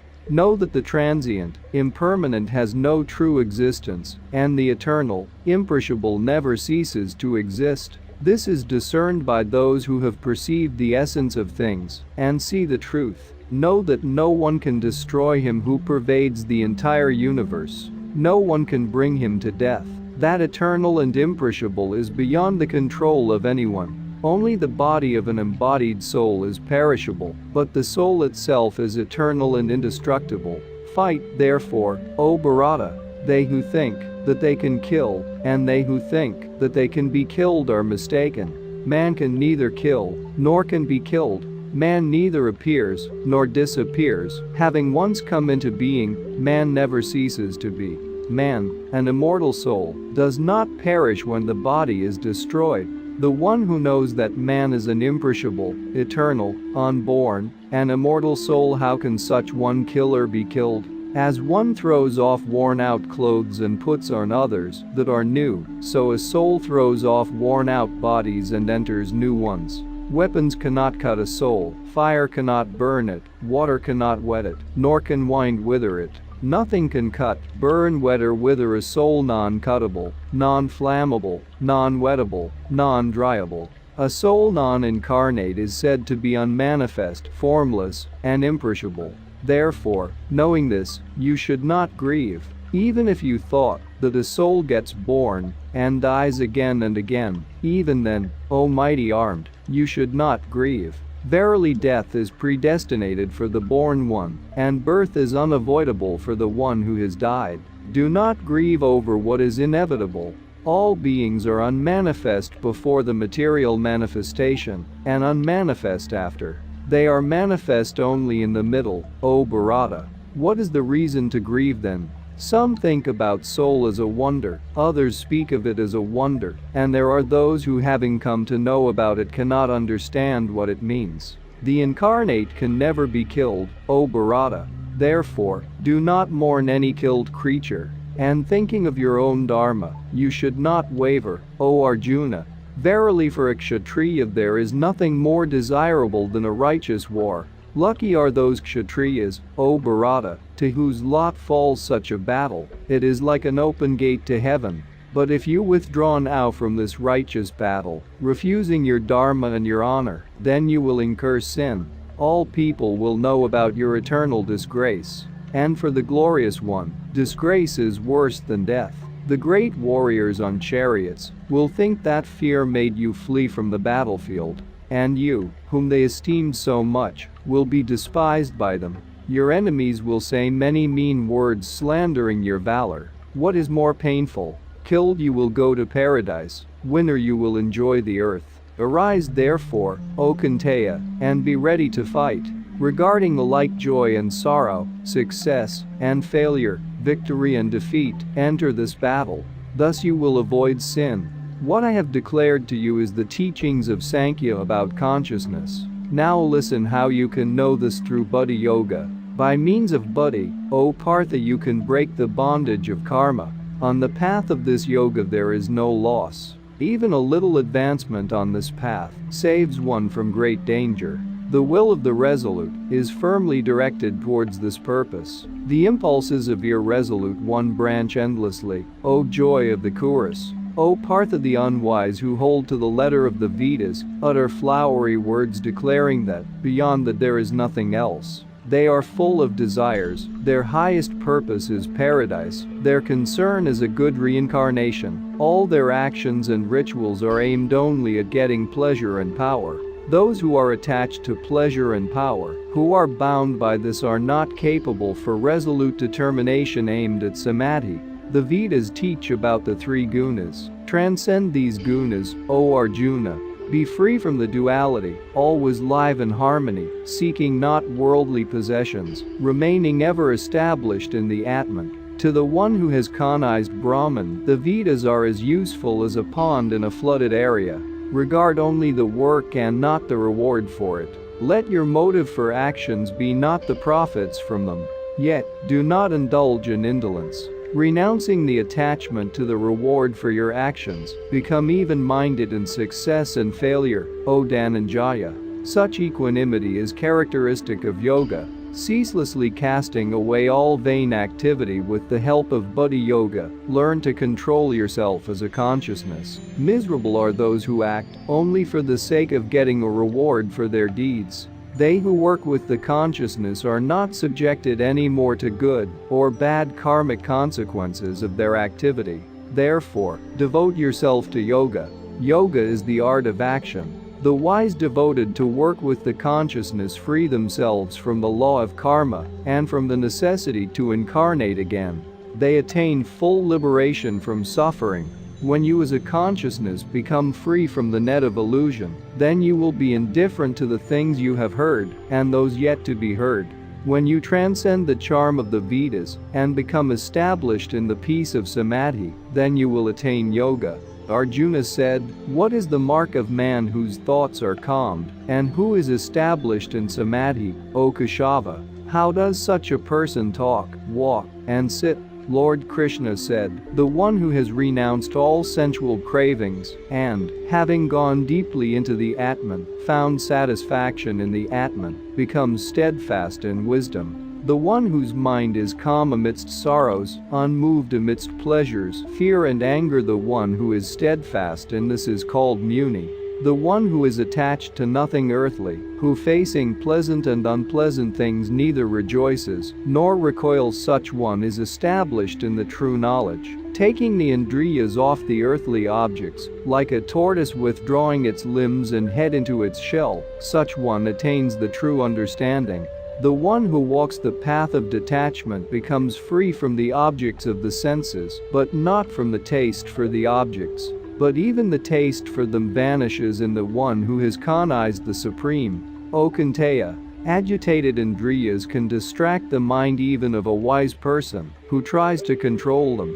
Having tamed the indriyas, this person should enter into harmony and have me as the highest aim. Only the one who controls the indriyas has the true understanding. But if one comes back in the mind to the earthly objects, then inevitably an attachment to them arises. This attachment leads to the desire to possess these objects, and the impossibility to satisfy this desire produces anger. Because of anger, the perception gets completely distorted. The distortion of perception causes the loss of memory, and the loss of memory leads to the loss of the energy of the consciousness. By losing the energy of the consciousness, man degrades. But the one who has conquered the indriyas, renounced attractions and distractions, and established oneself in the Atman attains the inner purity. When the inner purity is attained, all sorrows disappear and the consciousness strengthens. The non-resolute cannot be of a developed consciousness. They have neither happiness nor peace. And without them is bliss possible? The reason of a person who yields to the pressure of passions gets carried away like a ship carried away by the storm. Therefore, O mighty armed one, the one whose indriyas are completely taken away from the earthly objects has the true understanding. What is night for all beings? For the wise Muni is the time for staying awake, and when others are awake, the night for the wise Muni comes. If man stays unmoved by sensual desires as an ocean is unmoved by the rivers that flow into it, such man attains calm. And those who follow their desires can never find calm. The one who has renounced the desires to such an extent and goes forward free from passions, selfishness, and the feeling of I, such one attains calm. This is the state of Brahman, O Partha. The one who has attained it is never deluded. And the one who achieves this state even at the moment of death attains the nirvana of Brahman. Thus in the Upanishads of the blessed Bhagavad Gita, the science of eternal, the scripture of yoga, says the second conversation between Shri Krishna and Arjuna, entitled Sankhya Yoga. Conversation 3, Karma Yoga. Arjuna said, "If you say, O Janardana, that the path of knowledge is superior to the path of action, then why do you encourage me to do such a terrible action? Your ambiguous words confuse me. Tell me certainly, how can I attain bliss?" Lord Krishna said, there are two possibilities of development, as I have said already, O sinless one, the yoga of consideration and the yoga of right action. Man does not attain liberation from the chains of destiny by refusing action. By renunciation alone, one does not ascend to perfection. No one can stay truly actionless even for a moment, for the properties of Prakriti compel all to act. The one who has mastered control over the Indriyas but still dreams about earthly objects, such one deludes oneself. Such a person can be likened to a hypocrite, but the one who has conquered the Indriyas and freely performs karma yoga deserves respect. Therefore, perform righteous actions, for action is better than inaction. Being idle, one cannot support even one's own body. Worldly people are enslaved by action if it is not performed as sacrifice. Perform your action as an offering to God, staying free from the attachment to everything worldly, O Kunteya.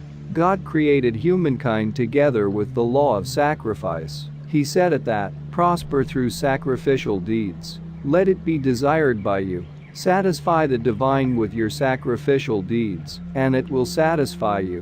By acting for its sake, you will achieve the highest good. For the divine satisfied with your sacrificial deeds will grant you whatever you need in life. The one who receives gifts and gives no gifts in return is verily a thief. The righteous who live on the remains of their sacrificial gifts to God are liberated from sins. But those who are anxious only about their own food, they feed on sin. Thanks to the food, the bodies of creatures grow. The food arises from rain. The rain arises from sacrifice. Sacrifice is performance of right action. Know that the realization of people's destinies is performed by Brahman, and Brahman represents the Supreme. Omnipresent Brahman always supports sacrificial behavior in people. The one who does not follow this law of sacrifice requital, whose life therefore is full of sin, who lives following only sensual pleasures, such one lives in vain, O Partha. Only they who have found joy and peace in the Atman and are happy in the Atman are free from the earthly duties. They have no duties of doing or non-doing something in this world anymore, and in no creature they seek patronage for realization of their purposes. Therefore, ceaselessly perform your duties without any expectation of reward. Verily, performing action thus does man attain the Supreme. Verily, it is through such action that Janaka and others attained perfection. So you too act so, remembering about the wholeness of the universe. What the best one is doing, the others are doing as well. People follow such an example. There is nothing, O Partha, in the three worlds that I am required to do or that I have not achieved. Yet, I am constantly engaged in action. For if I had not been always acting, O Partha, then people everywhere would follow my example. The world would be destroyed if I had ceased to act. I would be the cause of mixture of the Varnas and destruction of the nations. The unwise one acts out of selfishness, O Bharata. The wise one acts without selfishness, for the good of others. The wise one should not confuse unwise people attached to worldly activity. The wise one should rather try to bring such activity into harmony with me. All actions arise from the three gunas. But the one deluded by conceit thinks, I am the doer. The one who knows the essence of discrimination of actions according to the gunas, and remembers that gunas move around in gunas, such one gets liberated from worldly activity. People deluded by the gunas are attached to the matters of these gunas. The wise one does not disturb such people whose understanding is not complete yet, and who are lazy. Let me control all actions, and you, immersed into the Atman, calm, free from selfishness and conceit, fight, O Arjuna. They who steadily follow my teachings, who are full of devotion and free from envy, they can never be bound by their deeds. And those insane who revile my teachings and do not follow them, who are devoid of understanding, know that they are doomed. Wise people seek to live in harmony with the world of Prakriti. All incarnate creatures are included in it. What can opposition to Prakriti give? Attraction and distraction to earthly objects depend on the distribution of Indriyas. Yield neither to the former nor to the latter. Verily, these states are obstacles on the path. To perform one's own duties, even very modest ones, is better than to perform others' duties, even the grandest ones. It is better to end the incarnation performing one's own dharma. The dharma of others is full of danger. Arjuna said, "What drives people to commit sin against their own will, O Vrishneya? Truly it looks as if they are impelled by some unknown force." Lord Krishna said, "It is sexual passion, it is anger, scions of the insatiable, sinful guna rajas. Study them, one's greatest enemies on the earth. As a flame can be veiled by smoke, as a mirror can be covered by dust, as an embryo is enveloped in the amnion, even so everything in the world is enshrouded in passions. The wisdom too is enshrouded by this eternal enemy of wisdom, by one's worldly desires, which are insatiable as flame. The Indriyas, including the mind and body, are the field of its action. Through them, having enshrouded the wisdom, it deludes the indweller of the body. Therefore, controlling your Indriyas, O best of the Bharatas, restrain this source of sin, the foe of knowledge and the destroyer of wisdom." They say that control over the Indriyas is good. The highest of the Indriyas are the Indriyas of the mind. But the developed consciousness is superior to the mind, and superior to a developed, individual human consciousness is he. Knowing that he is superior to the developed, human consciousness and being established in the Atman, destroy, O mighty armed, this enemy in the form of the hard-to-conquer desire of earthly boons. Thus in the Upanishads of the blessed Bhagavad Gita, the science of eternal, the scripture of yoga, says the third conversation between Shri Krishna and Arjuna, entitled Karma Yoga. Conversation 4. Yoga of Wisdom. Lord Krishna said, "I taught this eternal yoga to Vivasvan. Vivasvan passed it to Manu. Manu related it to Ikshvaku. In this way, the king sages learned it from each other. But with time, yoga on the earth has deteriorated, O Parantapa. It is the same ancient yoga that I have imparted to you, for you are devoted to me. You are my friend. In this yoga the highest mystery is revealed." Arjuna said, "You were born later, Vivasvan was born before. How should I understand that you were the first who revealed these teachings?" Lord Krishna said, "You and me had many births in the past, O Arjuna. I know all of them, but you do not know any of yours, O Parantapa. Though I am the eternal, imperishable Atman, though I am Ishvara, but inside Prakriti controlled by me, I manifest myself through my Maya. When there is a decline of righteousness on the earth, O Bharata, and unrighteousness begins to prevail, then I manifest myself. For the sake of saving good people and defeating those who do evil, for restoring the Dharma I manifest myself thus from age to age. The one who has really cognized the essence of my miraculous manifestations does not get born again after leaving the body, but merges with me, O Arjuna. Many of those who have freed themselves from false attachments, fear, and anger, who have cognized my beingness and become purified in the fire of wisdom attain great love for me. In whatever way people come to me, in the same way I receive them. For the paths by which people come to me from all sides are my paths, O Partha. Those seeking success in earthly activities worship gods. They can quickly achieve success in the world of matter from such actions. In accordance with the gunas and variants of people's activity, I establish the four varnas. Know that I am the creator of them, though I do not act, and stay uninvolved in them. Actions do not affect me, and a reward for actions does not attract me. The one who knows me thus does not get entangled in the karmic consequences of one's own actions. Knowing this, the sages who had attained the liberation performed actions. So you perform actions having examples of your predecessors. What is action, and what is non-action? Even the reasonable are confused by this. I am going to explain it to you, so that you may become free from confusion. One should understand that there are necessary action, vain action, and non-action. They who see non-action in activity and action in inactivity are truly conscious, and even being involved in action among others, such people remain free.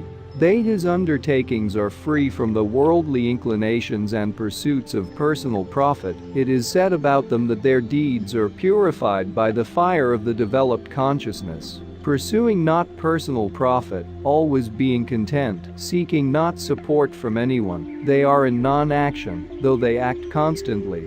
Desiring not benefit for themselves, surrendering their thoughts to the Atman, renouncing the feeling this is mine, performing their dharmas, they do not stain their destinies. Since they are satisfied with whatever comes to them, free from duality, devoid of envy, even-minded in success and failure, their actions do not fetter them even when they act. They who have renounced attachments to the material and become free from the worldly passions, whose thoughts are established in wisdom, who perform actions as sacrificial offerings to God, all their actions merge with the harmony of the entire creation. The life of Brahman is sacrificial. Brahman is a sacrifice coming in a fiery appearance. One can attain Brahman only with his help. At that, one comes to Samadhi. Some yogis believe that they perform sacrifice by worshipping gods. Others perform sacrificial service, being the Brahmanic fire.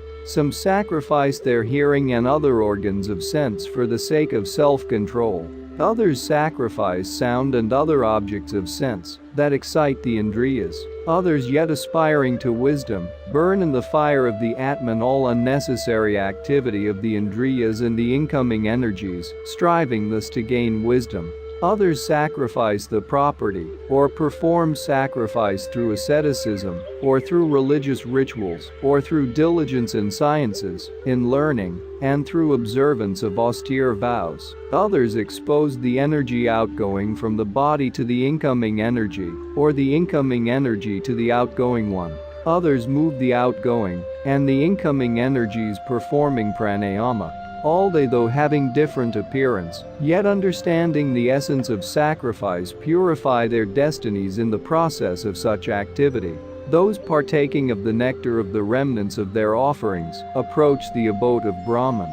This world is not for the one who does not sacrifice. Say nothing of the bliss of the next world, O best of the Kuras. The offerings to Brahman are numerous and diverse. Know that all they are born of action. Having known this, you will become free. Superior to all outer sacrifices is the sacrifice of wisdom, O destroyer of enemies. All actions, O Partha, become perfect when they are performed by the wise. Therefore gain wisdom through devotion, inquiry, and service. Sages and clairvoyants, who perceive the essence of things, will impart this to you. And having known this, you will not be confused anymore, O Pandava, for then you will see all incarnate beings in the world of Maya from the world of the Atman. And even if you were the most sinful one, even then you could cross the sea of suffering on the boat of this wisdom. As fire turns firewood into ashes, so does the fire of wisdom burns all false actions to ashes. There is no purifier better than wisdom in this world. With its help, the one skilled in yoga attains enlightenment in the Atman in due course. The one full of faith gains wisdom. The one controlling the Indriyas gains it too. Having achieved wisdom, they quickly attain the higher worlds. But the ignorant, devoid of faith, irresolute go to destruction. For doubting ones there is neither this world, nor the next one, nor happiness. The one who has abandoned false action with the help of yoga, who has removed all doubts with the help of wisdom, who has become established in the Atman, cannot be bound by action, O Dhananjaya. Therefore, cutting the doubts born of ignorance with the sword of Atman's wisdom, stay in yoga, O Bharata. Thus in the Upanishads of the blessed Bhagavad Gita, the science of eternal, the scripture of yoga, says the fourth conversation between Shri Krishna and Arjuna entitled, Yoga of Wisdom. Conversation 5. Yoga of Detachment. Arjuna said, You praise sannyasa, O Krishna, as well as yoga. Which of these two should I choose? Tell me for certain. Lord Krishna said, both sannyasa and karma yoga will bring you to the highest good. But, verily, karma yoga is preferable. Know that the true sannyasi is the one who hates no one, and does not desire anything worldly. Free from duality, almighty armed such one easily breaks free from the bondage. Also, they are not sages, but children who speak about Sankhya and Yoga as about something different. Those zealous even in one of them gain the fruits of both. The level of advancement achieved by the followers of Sankhya is achieved by yogis as well. The one who sees that Sankhya and Yoga are one in essence is right, but without Yoga, almighty armed, it is hard to achieve sannyasa. On the other hand, the wise directed by Yoga attain Brahman quickly. The one who is persevering in Yoga, who has cleared thus the path to the Atman and established oneself in it, who has conquered the Indriyas, who has cognized oneness of the Atmans of all beings, such one remains steady even when acting. I do not perform unnecessary actions. This should know the one who has attained harmony and cognized the truth when looking, hearing, smelling, touching, eating, moving, sleeping, breathing, speaking, giving, receiving, opening and closing the eyes. Such one should be aware. It is only the Indriyas moving among objects. The one who dedicates all actions to Brahman, performing them without any attachment, will never be stained with sin, as lotus's leaves cannot be wetted with water. Having renounced attachments to actions in the world of matter and to their fruits, a yogi acts by the body, consciousness, mind and other indriyas for the sake of cognition of his or her own Atman.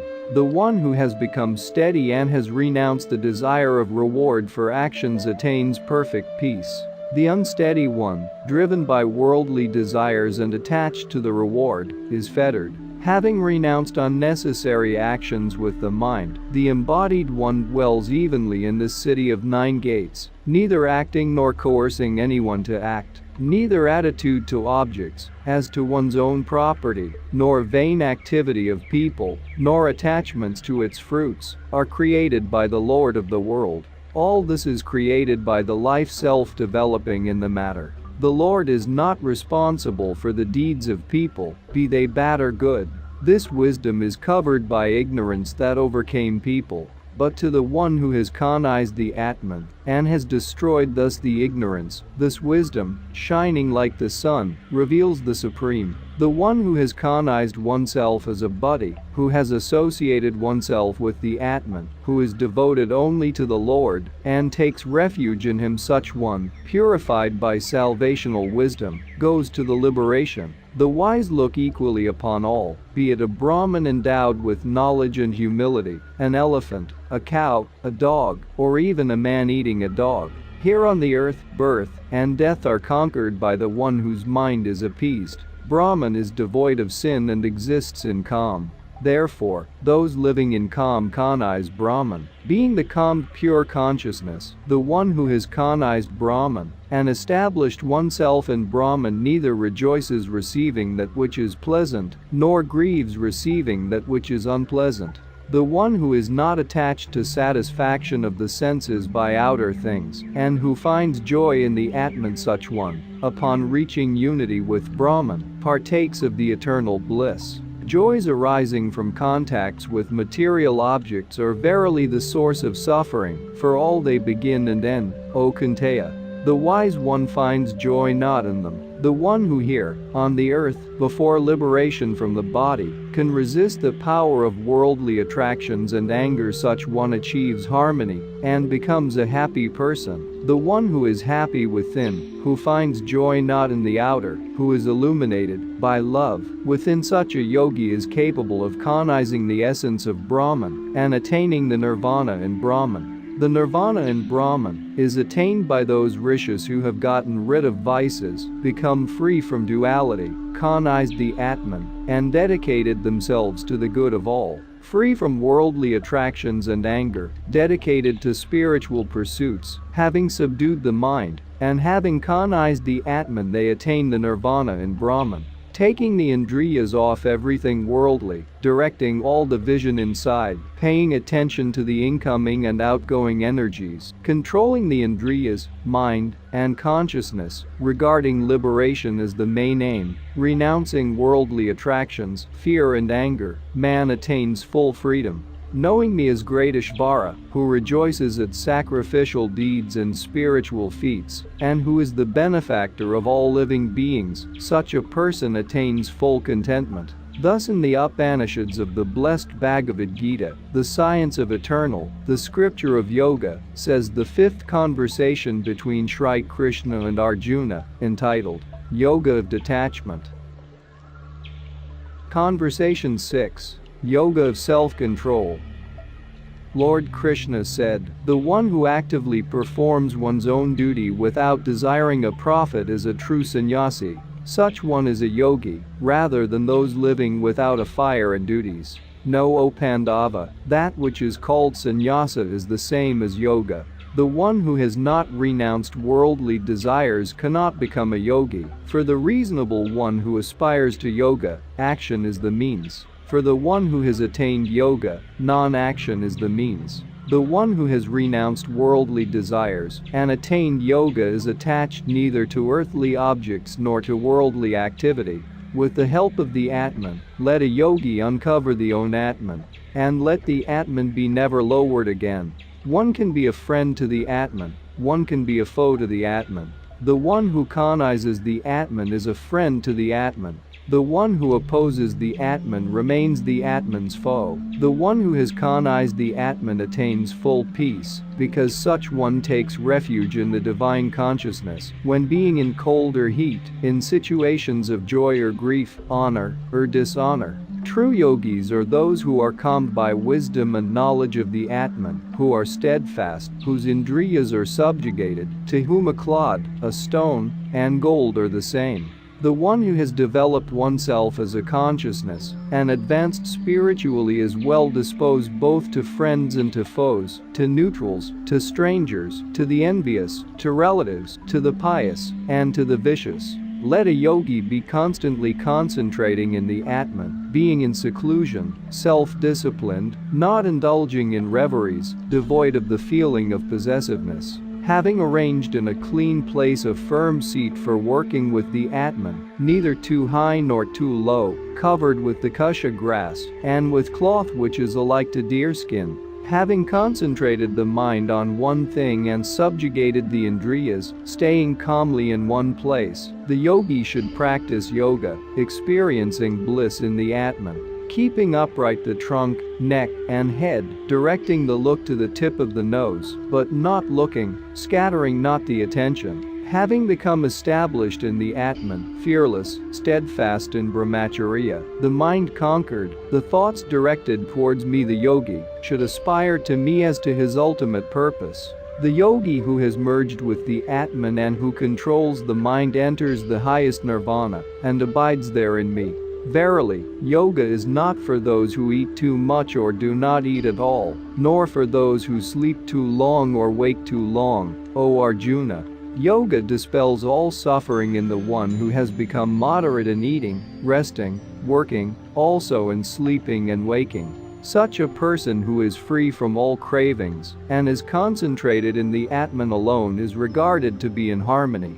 The yogi who has subjugated the mind and is one with the Atman is like a lamp in a windless place whose flame does not flicker. When the mind calmed by yoga exercises becomes quiet, when the yogi finds bliss in the Atman contemplating the Atman by the Atman, when this yogi attains that highest bliss accessible only to a developed consciousness and lying beyond the ordinary reach of indriyas, and having cognized this bliss the yogi never strays from the truth, and having attained this, the yogi cannot imagine something higher, and existing in this state such one is not shaken, even by the most grave sorrow. Such a break of ties with grief is to be called yoga.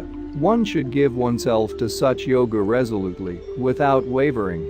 Having abandoned vain desires and conquered all the indriyas, gradually calming the consciousness, the yogi should study his or her own essence, the Atman, without distracting thoughts to anything else. If the uneasy and fickle mind wanders away, curb it and constantly direct it to the Atman. The highest happiness awaits a yogi whose mind has become calm and whose passions have faded, who has become sinless and alike to Brahman. A yogi who has achieved inner harmony and has gotten rid of vices easily experiences the unlimited bliss of the contact with Brahman. The one established in yoga sees the Atman in every being and all beings dwelling in the Atman. Such one sees the same everywhere. They who see me everywhere and see everything in me, I will never forsake them, and they will never forsake me. They, established in such oneness, who worship me present in everything, such yogis live in me whatever their activity is. The one who sees manifestations of the Atman in everything, and who has cognized through this the sameness of everything, both the pleasant and the unpleasant, such one is regarded as a perfect yogi, O Arjuna. Arjuna said, for such yoga, which is attained through inner balance, O Madhusadana, I do not see a firm ground in myself because of the restlessness of the mind. For the mind is truly restless, O Krishna. It is turbulent, obstinate, hard to restrain. I think it is as difficult to curb it as to curb the wind. Lord Krishna said, no doubt, O mighty armed, the mind is restless and hard to curb. Yet, one can put it under control by constant practice and dispassionateness. Yoga is hard to attain for man who has not cognized the Atman. But the one who has cognized the Atman is on the right way to yoga. This is my opinion. Arjuna said, the one who has not renounced everything worldly but is endowed with faith, who has not subjugated the mind and fell away from yoga, what will happen to such a person, O Krishna? Will the one who has failed on both of the paths and has strayed from the path to Brahman be destroyed like a riven cloud, O Mighty One? Dispel my doubts, O Krishna. You alone can do this. Lord Krishna said, O Partha, there is no destruction to such a person either in this world or in the next. The one who has wished to behave righteously will never come on the path of sorrow, O my beloved. Such a person, who fell away from yoga, having attained the worlds of righteous people, and having stayed there countless years, then such one gets born again in a pure and blessed family. Such one may even be born in a family of wise yogis, but such a birth is very hard to attain. Such one is born again, being the consciousness developed in the previous incarnation, and continues advancement on the path to perfection. O joy of the chorus! The merits of the previous life drive this person forward. The one who has aspired to cognition of yoga surpasses the level of the ritual religious practice. Yogis who strive tirelessly, who have ridden themselves of vices, and over many incarnations, have been going to perfection. Such yogis achieve the supreme aim. A yogi is superior to ascetics, to sages, to a man of action. Therefore, become a yogi, O Arjuna. Among all yogis, I respect most the one who lives in me, being connected with me through the Atman, and serves me wholeheartedly. Thus in the Upanishads of the blessed Bhagavad Gita, the science of eternal, the scripture of yoga, says the sixth conversation between Shri Krishna and Arjuna, entitled, Yoga of Self-Control. Conversation 7. Yoga of Profound Knowledge. Lord Krishna said, listen, O Partha, how being directed with your mind to me, and practicing yoga under my guidance, you can come to the ultimate cognition of me. I am going to reveal to you the knowledge and wisdom in all their fullness. After knowing them, you will have nothing to learn more. Among thousands of people, scarcely one strives for perfection. And among those striving, only a few come to know my essence. Earth, water, fire, air, akasha, mind, consciousness and individual I, all this is what exists in the world of my Prakriti, 8 in total. This is my lower nature. Know also, O mighty armed, my higher nature, which is that element of life thanks to which the whole world is sustained. It is the womb of everything existing.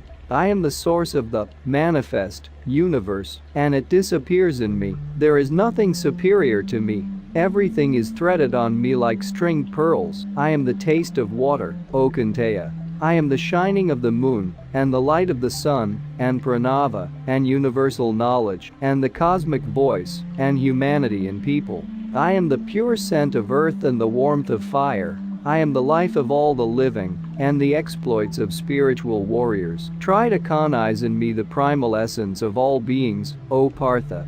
I am the consciousness of all those who have developed the consciousness. I am the splendor of all the beautiful. I am the strength of the strong who are devoid of attachments and sexual passions. I am the sexual power in all beings that does not contradict Dharma, O Lord of the Bharatas. Know that Sattva, Rajas, and Tamas originate from me, but understand that they are in me, not I in them. The entire world deluded by the properties of the three gunas does not know me eternal, existing beyond these gunas. Verily, it is hard to overcome my maya formed by the gunas. Only they who approach me transcend it. They who do evil are ignorant, the worst among men they do not come to me. The maya deprives them of wisdom, and they become demons. There are 4 types of righteous men worshipping me, O Arjuna, desiring to free themselves from suffering, aspiring to knowledge, seeking personal achievements, and the wise. Among them, superior to the 3 others is the wise, even-minded and devoted to me completely. Verily, I am dear to the wise and the wise are dear to me, all of them are worthy. But I deem the wise to be alike to me, because merging with the Atman, the wise cognize me their supreme aim. At the end of many births, the wise man comes to me. Vasudeva is everything, says the one of rare Mahatma's qualities. Those deprived of wisdom by desires worship gods and perform rituals, which correspond to their nature. Whatever image people worship with faith, I strengthen the faith of everyone. Imbued with this faith, they pray and receive what they ask from the same source. But the command to give the asked originates from me. Verily ephemeral is the gain of the ignorant. They who worship gods go to these gods, and they who love me go to me. The ignorant deem me unmanifest, achieved manifestation, knowing not about my unlimited, eternal, and supreme existence. Not everyone cognizes me, concealed in my creative maya. The mistaken world does not know me unborn, eternal. I know the past, the present, and the future creations, O Arjuna, but no one here knows me. Due to wandering in duality because of the attraction and distraction to earthly objects, O Bharata, all newly born beings live in ignorance. But righteous people, who have rooted out their vices, become free from this duality and resolutely go towards me. Seeking refuge in me, they long for liberation from birth and death. They come to the knowledge of the Atman, to the realization of the Atman for themselves, to understanding of the principles of destiny formation. And they who cognize me as the highest existence, as Supreme God who receives all sacrifices, they, devoted to me, meet me at the moment of departure from the body. Thus in the Upanishads of the blessed Bhagavad Gita, the science of eternal, the scripture of yoga, says the 7th conversation between Shri Krishna and Arjuna, entitled, Yoga of Profound Knowledge. Conversation 8. Imperishable and Eternal Brahman. Arjuna said, What is Brahman? What is the Atman? What is action, O greatest soul? What is the material, and what is the divine? What is sacrifice, and how is it performed by the embodied? And how, O Madhusadana, the one who has cognized the Atman cognizes you at the moment of death? Lord Krishna said, The indestructible and highest is Brahman. The main essence of embodied beings is the Atman. What sustains life of the incarnate is called action. The knowledge about the material concerns my perishable nature. The knowledge about the divine concerns Purusha. The knowledge about the highest sacrifice concerns me in this body, O best of the embodied, and the one who departing from the body is conscious only about me at the moment of death. Such one comes to my existence. Whatever state is habitual to man at the end of existence in the body, in that very state this person remains, O Kunteya. Therefore, remember me always and fight. Aspiring to me with the mind and consciousness, you will surely enter me. Having achieved peace with the help of yoga, distracting the attention to nothing else, reflecting always on the Supreme One attains the highest divine spirit, the one who knows everything about the eternal omnipresent ruler of the world, the one subtler than the subtlest, the foundation of everything, formless, shining like the sun behind the darkness, who at the moment of departure does not distract the mind and love, being in yoga, who opens the passage of energy between the eyebrows, such one attains the highest divine spirit, the path which men of knowledge call the path to the eternal, which spiritual warriors walk through self-control and liberation from passions, which brahmacharyas walk. That path I will describe to you in brief. Having closed all gates of the body, lock the mind and the heart, directing the Atman to the Supreme, being established firmly in yoga, chanting the mantra of Brahman Om, and being conscious about me. Anyone departing so from the body attains the supreme aim. The one who constantly thinks only about me, having no thoughts about anything else, such as steady yogi, O Partha, easily attains me. Having come to me, such Mahatmas never get born again in this transient vale of tears. They attain the highest perfection. Those dwelling in the worlds lower than the world of Brahman get born again, O Arjuna. But they who have attained me are not subject to new births. The one who knows the day of Brahman, which lasts 1,000 of yugas, and his night, which comes to an end after 1,000 of yugas, such one knows the day and night. From the unmanifest, all the manifest comes forth at the beginning of the day. With coming of the night, all the manifest dissolves in that which is called unmanifest. All the multitude of beings giving birth to one another disappear with the beginning of the night. With the beginning of the day, all beings, by the highest command, appear anew. But, verily, superior to this unmanifest, there is yet another unmanifest, which also remains at the time when all the manifest perishes. This unmanifest is called the most perfect one, and is known as the ultimate purpose. They who have attained it do not come back. This is that which dwells in my supreme abode. This highest consciousness, O Partha, is attained by steadfast devotion to it alone, to the one in whom exists all the existing, and who pervades the entire world. Now I am going to tell you, O best of the Bharatas, about the time at which depart the yogis who are never to return, and the time at which depart the yogis who are to return again. Dying at fire, at daylight, on the wax of the moon, at the time of 6 months of the northward passage of the sun, yogis knowing Brahman go to Brahman. Dying in smoke, at night, on the wane of the moon, at the time of 6 months of the southward passage of the sun, yogis obtaining the light of the moon come back. Light and darkness, these are two ever-existing paths. By the first path go those who do not return. By the second path go those who return again. Knowing these two paths, let a yogi never go astray. So, be steadfast in yoga, O Arjuna, studying the Vedas, performing sacrifice, ascetic exploits, and good deeds give proper fruits. But yogis possessing the true knowledge are superior to all these. They attain the supreme abode. Thus in the Upanishads of the blessed Bhagavad Gita, the science of eternal, the scripture of yoga, says the 8th conversation between Shri Krishna and Arjuna, entitled, Imperishable and Eternal Brahman. Conversation 9. Sovereign Knowledge and Sovereign Mystery.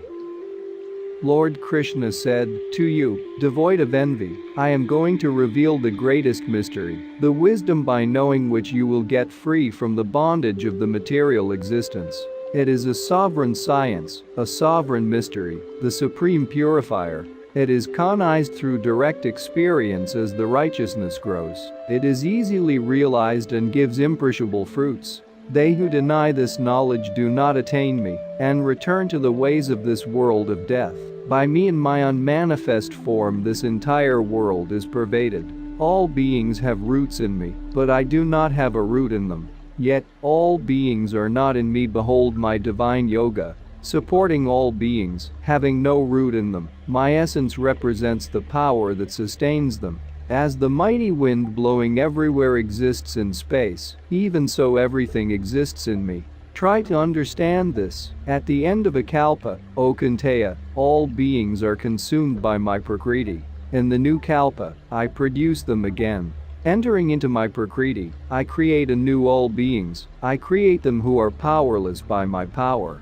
These actions do not bind me, unruffled, unattached to actions. Under my supervision, prakriti gives birth to the moving and non-moving. This is why, O Kunteya, this cosmic manifestation functions. The insane disregard me when they meet me in the corporal human form, for they do not know my supreme divine essence. They are astray in faith, astray in deeds, astray in knowledge, wandered to the dead end, demoniac, indulging in lie. But Mahatmas, O Partha, having transcended my divine Maya, serve me purposefully, knowing me as the inexhaustible source of creations. Some of them, praising me always, ardently aspiring to me, simply worship me with love. Others, by performing a sacrifice of wisdom, worship me as one and multiform, present everywhere. I am the active sacrifice. I am the sacrifice. I am also the oil, the fire, and the offering. I am the Father of the universe, the Mother, the support, the complete knowledge, the purifier, the mantra Om. I am also the Rig, Sama, and Yajur Vedas. I am the destination, the beloved, the ruler, the witness, the abode, the refuge, the loving, the beginning, the end, the basis, the treasury, the inexhaustible source. I give warmth. I hold back or send forth rain. I am immortality, and I am death. I am the manifest and non-manifest, O Arjuna. Those knowing the Vedas, drinking Soma, devoid of vices, worshipping me with sacrificial deeds, asking of me the way to paradise, they reach the world of gods and partake of divine feasts. Having enjoyed this vast heavenly world, they return to the world of mortals when their merits are exhausted. Thus, following the three Vedas, indulging in worldly desires, they attain the perishable. They who aspire to me alone with steadfast faith and devotion, thinking about nothing else to them, I give my covering, and even those who are devoted to gods, and worship them with full faith, they worship also me, O Kunteya, though in a wrong way. All sacrifices are received by me, for I am the Lord. But they do not know my essence, and therefore fall away from the truth. Those worshipping gods go to gods, those worshipping ancestors go to the ancestors, those worshipping the spirits of nature go to the spirits of nature, and those who devote themselves to me go to me. If one offers to me with love even a leaf, a flower, a fruit, or water, I accept this as a gift of love from the one pure in the Atman. Whatever you do, whatever you eat, whatever you sacrifice or offer, whichever feat you perform, O Kunteya, perform it as an offering to me.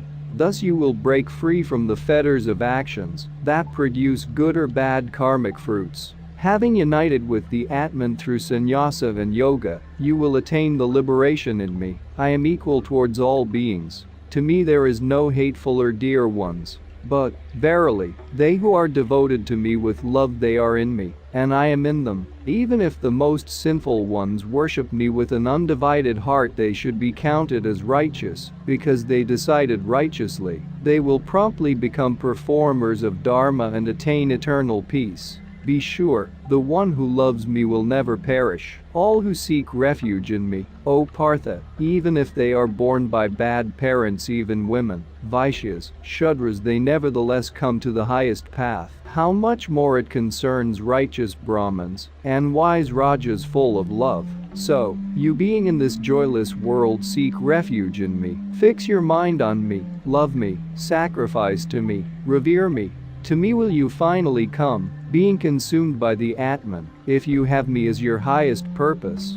Thus in the Upanishads of the blessed Bhagavad Gita, the science of eternal, the scripture of yoga, says the ninth conversation between Shri Krishna and Arjuna, entitled, Sovereign Knowledge and Sovereign Mystery. Conversation 10. Manifestation of Power. Lord Krishna said, Again, O mighty armed, listen to my highest instructions for your own good, my beloved. My origin is known neither to gods, nor to the multitude of great sages. For I am the progenitor of all gods and all great sages. Among mortals, the one who cognizes me unborn, originless, the great Lord of the universe, such a truly non-deluded one becomes free from the bondage of fate, awareness of actions, wisdom, resoluteness, all forgiveness, honesty, self-control, calm, joy, pain, birth, death, fear, and fearlessness, compassion, equanimity, contentment, spiritual aspiration, generosity, fame, and infamy. I create all this diversity of states of living beings. The 7 great sages and the 4 Manas prior to them also were born of my nature and by my thought. From them all nations originated. The one who has cognized my greatness and my yoga is really deeply immersed into yoga. There is no doubt about this. I am the source of everything. Everything originates from me. Having understood this, the wise worship me with great delight, directing their thoughts at me, devoting their lives to me, enlightening each other, always conversing about me. They are happy and content.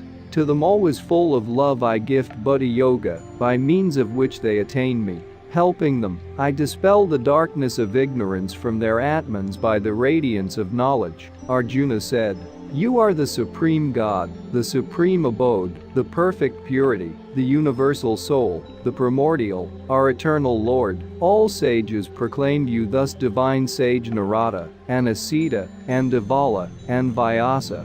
And now you yourself told me the same. I believe in the truth of everything said by you. Your manifestations, O blessed Lord, are comprehensible neither to gods nor to demons. You alone know yourself as the Atman of Atmans, as the Supreme Soul, as the source of all creatures, as the ruler of everything existing, as the Lord of gods, as the Master of the universe. Tell me in full about your divine glory, in which you abide pervading all the worlds. How can I cognize you, O yogi? By constant contemplation. In what forms should I think about you, O blessed one? Tell me again in detail about your yoga and glory. I can never be satiated listening to your life-giving words. Lord Krishna said, "Let it be as you wish. I will tell you about my divine glory, but only the most important of it, since there is no limit to my manifestations. O conqueror of enemies, I am the Atman that resides in the hearts of all beings. I am the beginning, the middle, and the end of all creatures. Of the Adityas, I am Vishnu. Of lights, I am the radiant sun. Of all winds, I am the ruler of winds. Of other lights, I am the moon. Of the Vedas, I am the Samaveda. Of gods, I am the king of gods. Of the Indriyas, I am the mind. In all beings, I am the life-giving force. Of the Rudras, I am Shankara. I am the ruler of the divine and demonic. Of the Vasas, I am fire. Of mountains, I am Meru. Know me, O Partha, as the head of all priests Brihaspati.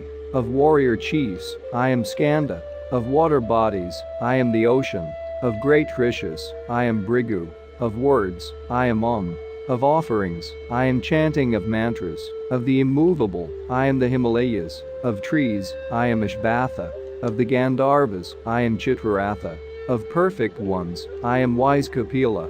Of horses, know me as Uchashrava born of nectar. Among kingly elephants, I am Airavata. Among men, I am the king. Of weapons, I am the thunderbolt. Of cows, I am Kamadyuka. Of procreating ones, I am Kandarpa. Of serpents, I am Vasuki. Of the Nagas, I am Ananta. Of inhabitants of the sea, I am Varuna. Of ancestors, I am Aryama. Of judges, I am Yama. Of the Daityas, I am Prahlada. Of those who count, I am the time. Of wild animals, I am the lion. Of birds, I am Garuda. Of purifying elements, I am the wind. Of warriors, I am Rama. Of fishes, I am Makara. Of rivers, I am the Ganges. For creations, I am the beginning, the end, and the middle. Of all sciences, I am the science about the divine Atman. I am also the speech of those endowed with eloquence. Of the letters, I am A. I am also the duality in combinations of letters. I am the eternal time. I am the all-pervasive creator. I am all-devouring death, and the origin of everything to be. Of women's qualities, I am uncommonness, beauty, exquisite speech, memory, wit, constancy, forgiveness. Of hymns, I am Brihatsaman. Of the meters, I am Gayatri. Of the months, I am Magashirsha. Of the seasons, I am blossoming spring. I am in the gambling of cheats, in the magnificence of the most magnificent things. I am victory. I am resoluteness. I am the truth of the truthful. Of the descendants of Vrishni, I am Vasudeva. Of the Pandavas, I am Dhananjaya. Of Munis, I am Vyasa. Of singers, I am Ashana. I am punishment for crime. I am morals for those seeking victory. I am the silence of secret. I am the knowledge of knowers. I am everything which is the original source of everything existing, O Arjuna. There is nothing moving or non-moving which can exist without me. There is no limit to my divine power, O conqueror of enemies. All that was declared to you are but examples of my divine glory, all which is mighty, true, beautiful, firm. Know that all this is but a trifling part of my magnificence, but of what use for you is the knowledge of all these details, O Arjuna? Having enlivened the whole universe with a minute part of myself, I remain. Thus in the Upanishads of the blessed Bhagavad Gita, the science of eternal, the scripture of yoga, says the 10th conversation between Shri Krishna and Arjuna, entitled, Manifestation of Power. Conversation 11. Vision of the Universal Form. Arjuna said, out of compassion you revealed to me this highest mystery of the divine Atman. It has dispelled my ignorance. You have told me, O lotus-eyed, how all beings arise and disappear. I have learned also about your imperishable greatness. As you describe yourself, O great Lord, I am thirsting to see you in your divine form, O Supreme Spirit. If you hold me worthy to see it, O God, then show me your eternal being, O Lord of Yoga. Lord Krishna said, behold, O Partha, my form of 100 faces, of 1,000 shapes, divine, multicolored, multifarious. Behold Adityas, Vasas, Rudras, Asvins, Merits. Behold countless miracles, O Bharata. Behold in my being, O Gudakesha, the entire universe moving and non-moving with everything that you desire to see. But truly you are not capable of seeing me with your eyes, so I endow you with divine eyes.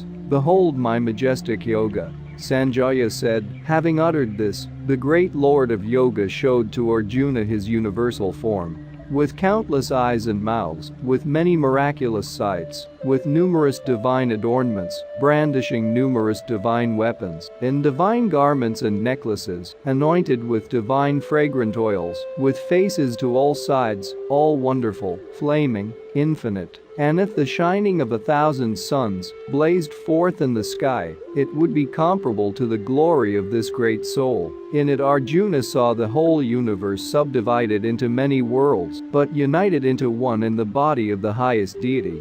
Then astonished Arjuna bowed his head to the deity, joined his palms and spoke.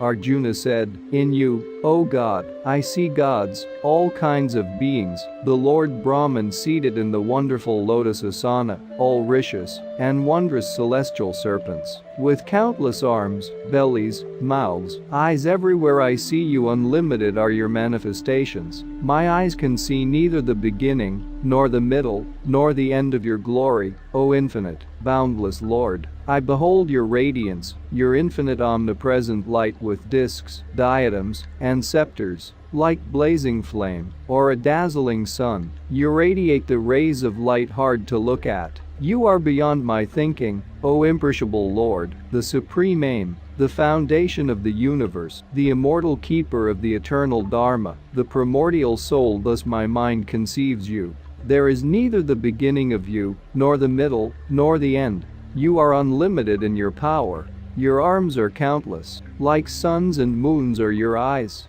When I behold your face, it blazes like sacrificial fire and scorches the worlds with your glory. You alone fill heaven and the earth, and everything which is extended invisibly between them. The whole triune world trembles in front of you, O Mighty One, in front of your terrifying face. Hosts of gods surrender to you, folding palms in awe.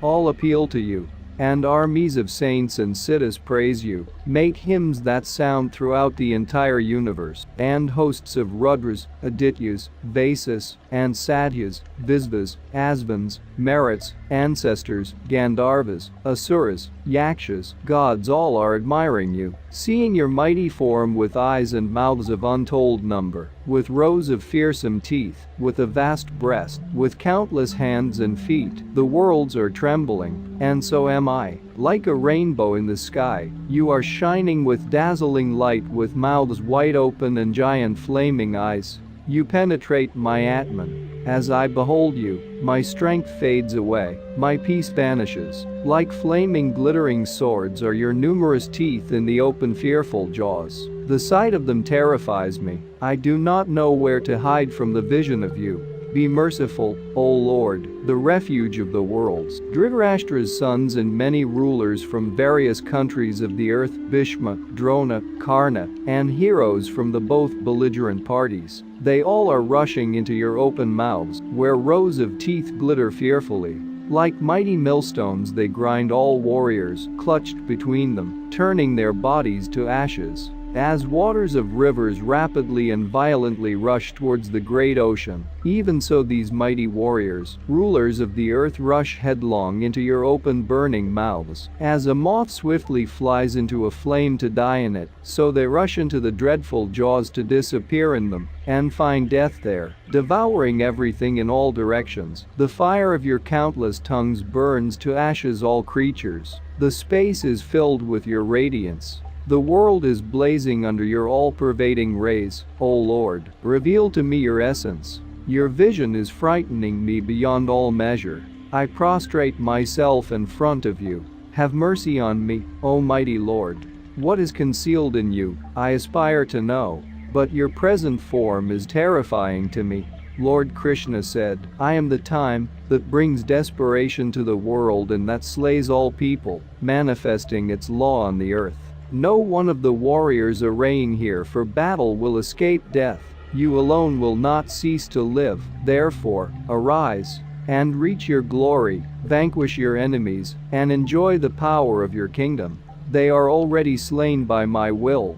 You are to provide just the outer appearance, to slay them with your hand. Drona, Bhishma, Jayadratha, Karna, and all the warriors present here are doomed to die. Therefore fight boldly, O Arjuna, and the victory on this battlefield will be yours. Sanjaya said, having heard the words said by the Lord, Arjuna, trembling and prostrating, addressed Krishna again with voice faltering of fear. The worlds are right to rejoice in praising you in songs and hymns, beholding your magnificence, O Rishikesha. Hosts of saints prostrate in front of you, and demons scatter in fear. And how can they not venerate the great Atman, which is superior to Brahman? O Infinite One, the Lord of all righteous men, the refuge of all worlds, eternal.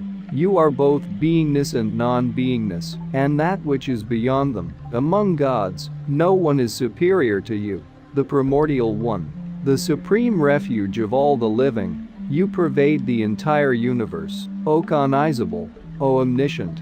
The whole universe is contained in your form. You are the God of wind, the God of life, the God of death, the God of fire, the God of water. You are the moon, the father, the progenitor of all beings. Be praised 1,000 times, again and again. Be ever praised. All prostrate in front of you, hail to you from all sides. There is neither limit to your might nor measure to your power. You include everything, since you are everything. If sometimes I inadvertently addressed you as my friend, O Krishna, O my friend, I did this out of my emotions, being unaware of your greatness. And if when resting, joking, playing, eating, or having fun, I did not show the due respect to you being alone with you, or together with other friends, I beseech you, forgive me my sin, O immeasurable, the Father of the worlds, and of everything moving or non-moving, the most honorable and glorious Guru. There is nothing comparable to you. Who can excel you? Who in all worlds can surpass your glory? I prostrate myself in awe before you and implore you, be forbearing with me. Be my Father, be my friend. As loving one with the beloved, even so you bear with me. I have beheld your glory seen by no one before. I am shivering with fear and joy. I implore you, assume your previous form. Have mercy on me, O Lord of gods, the refuge of worlds. I strive to see the former you in your glittering crown, and with a kingly mace in your hand. Show me your form, which is known and dear to me. Hide this multi-armed appearance of yours, unbearable for mortals. Lord Krishna said, Arjuna, by my grace you came to know my supreme and eternal form, which is revealed only in yoga, in mergence with the Atman. Of all men around, no one but you has seen it. Neither merits, nor knowing the Vedas, nor offerings, nor exploits of ascetics, nor profoundness of knowledge, nothing is able to reveal this concealed form of mine that you saw. Allay your confusion and trepidation. Do not be afraid about seeing my awesome form. Forget your fear. Cheer up. Behold my appearance well known to you. Sanjaya said. Having said these words, Krishna assumed his usual appearance and comforted shocked Arjuna. The Great One took again his mild appearance. Arjuna said, seeing again your mild human appearance, I am coming to myself and regaining my normal state. Lord Krishna said, that form of mine, which you have seen, is very hard to see. Even gods are ever eager to see it. One cannot see me such as you have seen, even if one knows all the Vedas, performs ascetic exploits, makes offerings. Only love can behold me thus, O Arjuna. Only love can contemplate me in my innermost essence, and merge with me, the one who does everything, only, for me, for whom I am the supreme aim, who loves me, who is detached, devoid of enmity. Such one comes to me, O Pandava. Thus in the Upanishads of the blessed Bhagavad Gita, the science of eternal, the scripture of yoga, says the 11th conversation between Shri Krishna and Arjuna, entitled, Vision of the Universal Form. Conversation 12, Bhakti Yoga. Arjuna said, who is more successful in yoga, those full of love for you, or those worshipping the incognizable unmanifest? Lord Krishna said, they who fix the mind on me, are devoted to me, and constantly aspire to me, they are more successful in yoga. They who worship the indestructible, untold, unmanifest, omnipresent, incognizable, immutable, unmovable, eternal, who conquer their indriyas, who are equally calm about everything, who are happy about the good of others, they too come to me. But for those who direct their thoughts to the unmanifest, this achievement is more difficult, it is harder for them to progress. They who have renounced the Maya for the sake of me and keep concentration on me, practicing yoga, O Partha, I promptly raise them above the ocean of births and deaths, for they dwell by the souls in me. Fix your thoughts on me, submerge yourself as a consciousness into me verily, then you will live in me. But if you are not able to fix your thoughts steadily on me, try to reach me by practicing yoga, O Dhananjaya. If you are not capable of doing constantly yoga exercises, then dedicate yourself to serving me, performing only those actions which are needful to me, and you will achieve perfection. If you are not able of doing even this, then seek mergence with me, by renouncing the personal profit of your activity. Restrain yourself in this way. Knowledge is more important than exercises. Meditation is more important than knowledge. But renouncing personal profit is more important than meditation, because after such renunciation peace comes. The one who is hostile to no living being, who is friendly and compassionate, without worldly attachments and egoism, even-minded among joy and sorrow, all forgiving, ever content, seeking unity with me, resolutely cognizing the Atman, having devoted the mind and consciousness to me, such a loving me disciple is dear to me. The one who does not injure people, and does not suffer from them, who is free from anxiety, elation, anger, fear, such one is dear to me. The one who requires nothing from others, who is pure, knowing, passionless, selfless, who has abandoned all undertakings, such a loving me disciple is dear to me. The one who neither falls in love nor hates, who neither grieves nor seeks self-profit, who has transcended good and bad, who is full of love, such one is dear to me, equal towards a friend and towards a foe, the same towards glorification and disgrace, in warmth and in cold, among joy and sorrow, free from worldly attachments, regarding equally praise and blame, laconic, content with everything that happens, not attached to home, determined in decisions, full of love, such a person is dear to me. Verily, all who share this life-giving wisdom, who are imbued with faith, for whom I am the supreme aim, such loving me people are dear to me above all. Thus in the Upanishads of the blessed Bhagavad Gita, the science of eternal, the scripture of yoga, says the 12th conversation between Shri Krishna and Arjuna, entitled Bhakti Yoga. Conversation 13, Field and Knower of the Field. You will see in the next part via the link in the description of the video or in the first comment.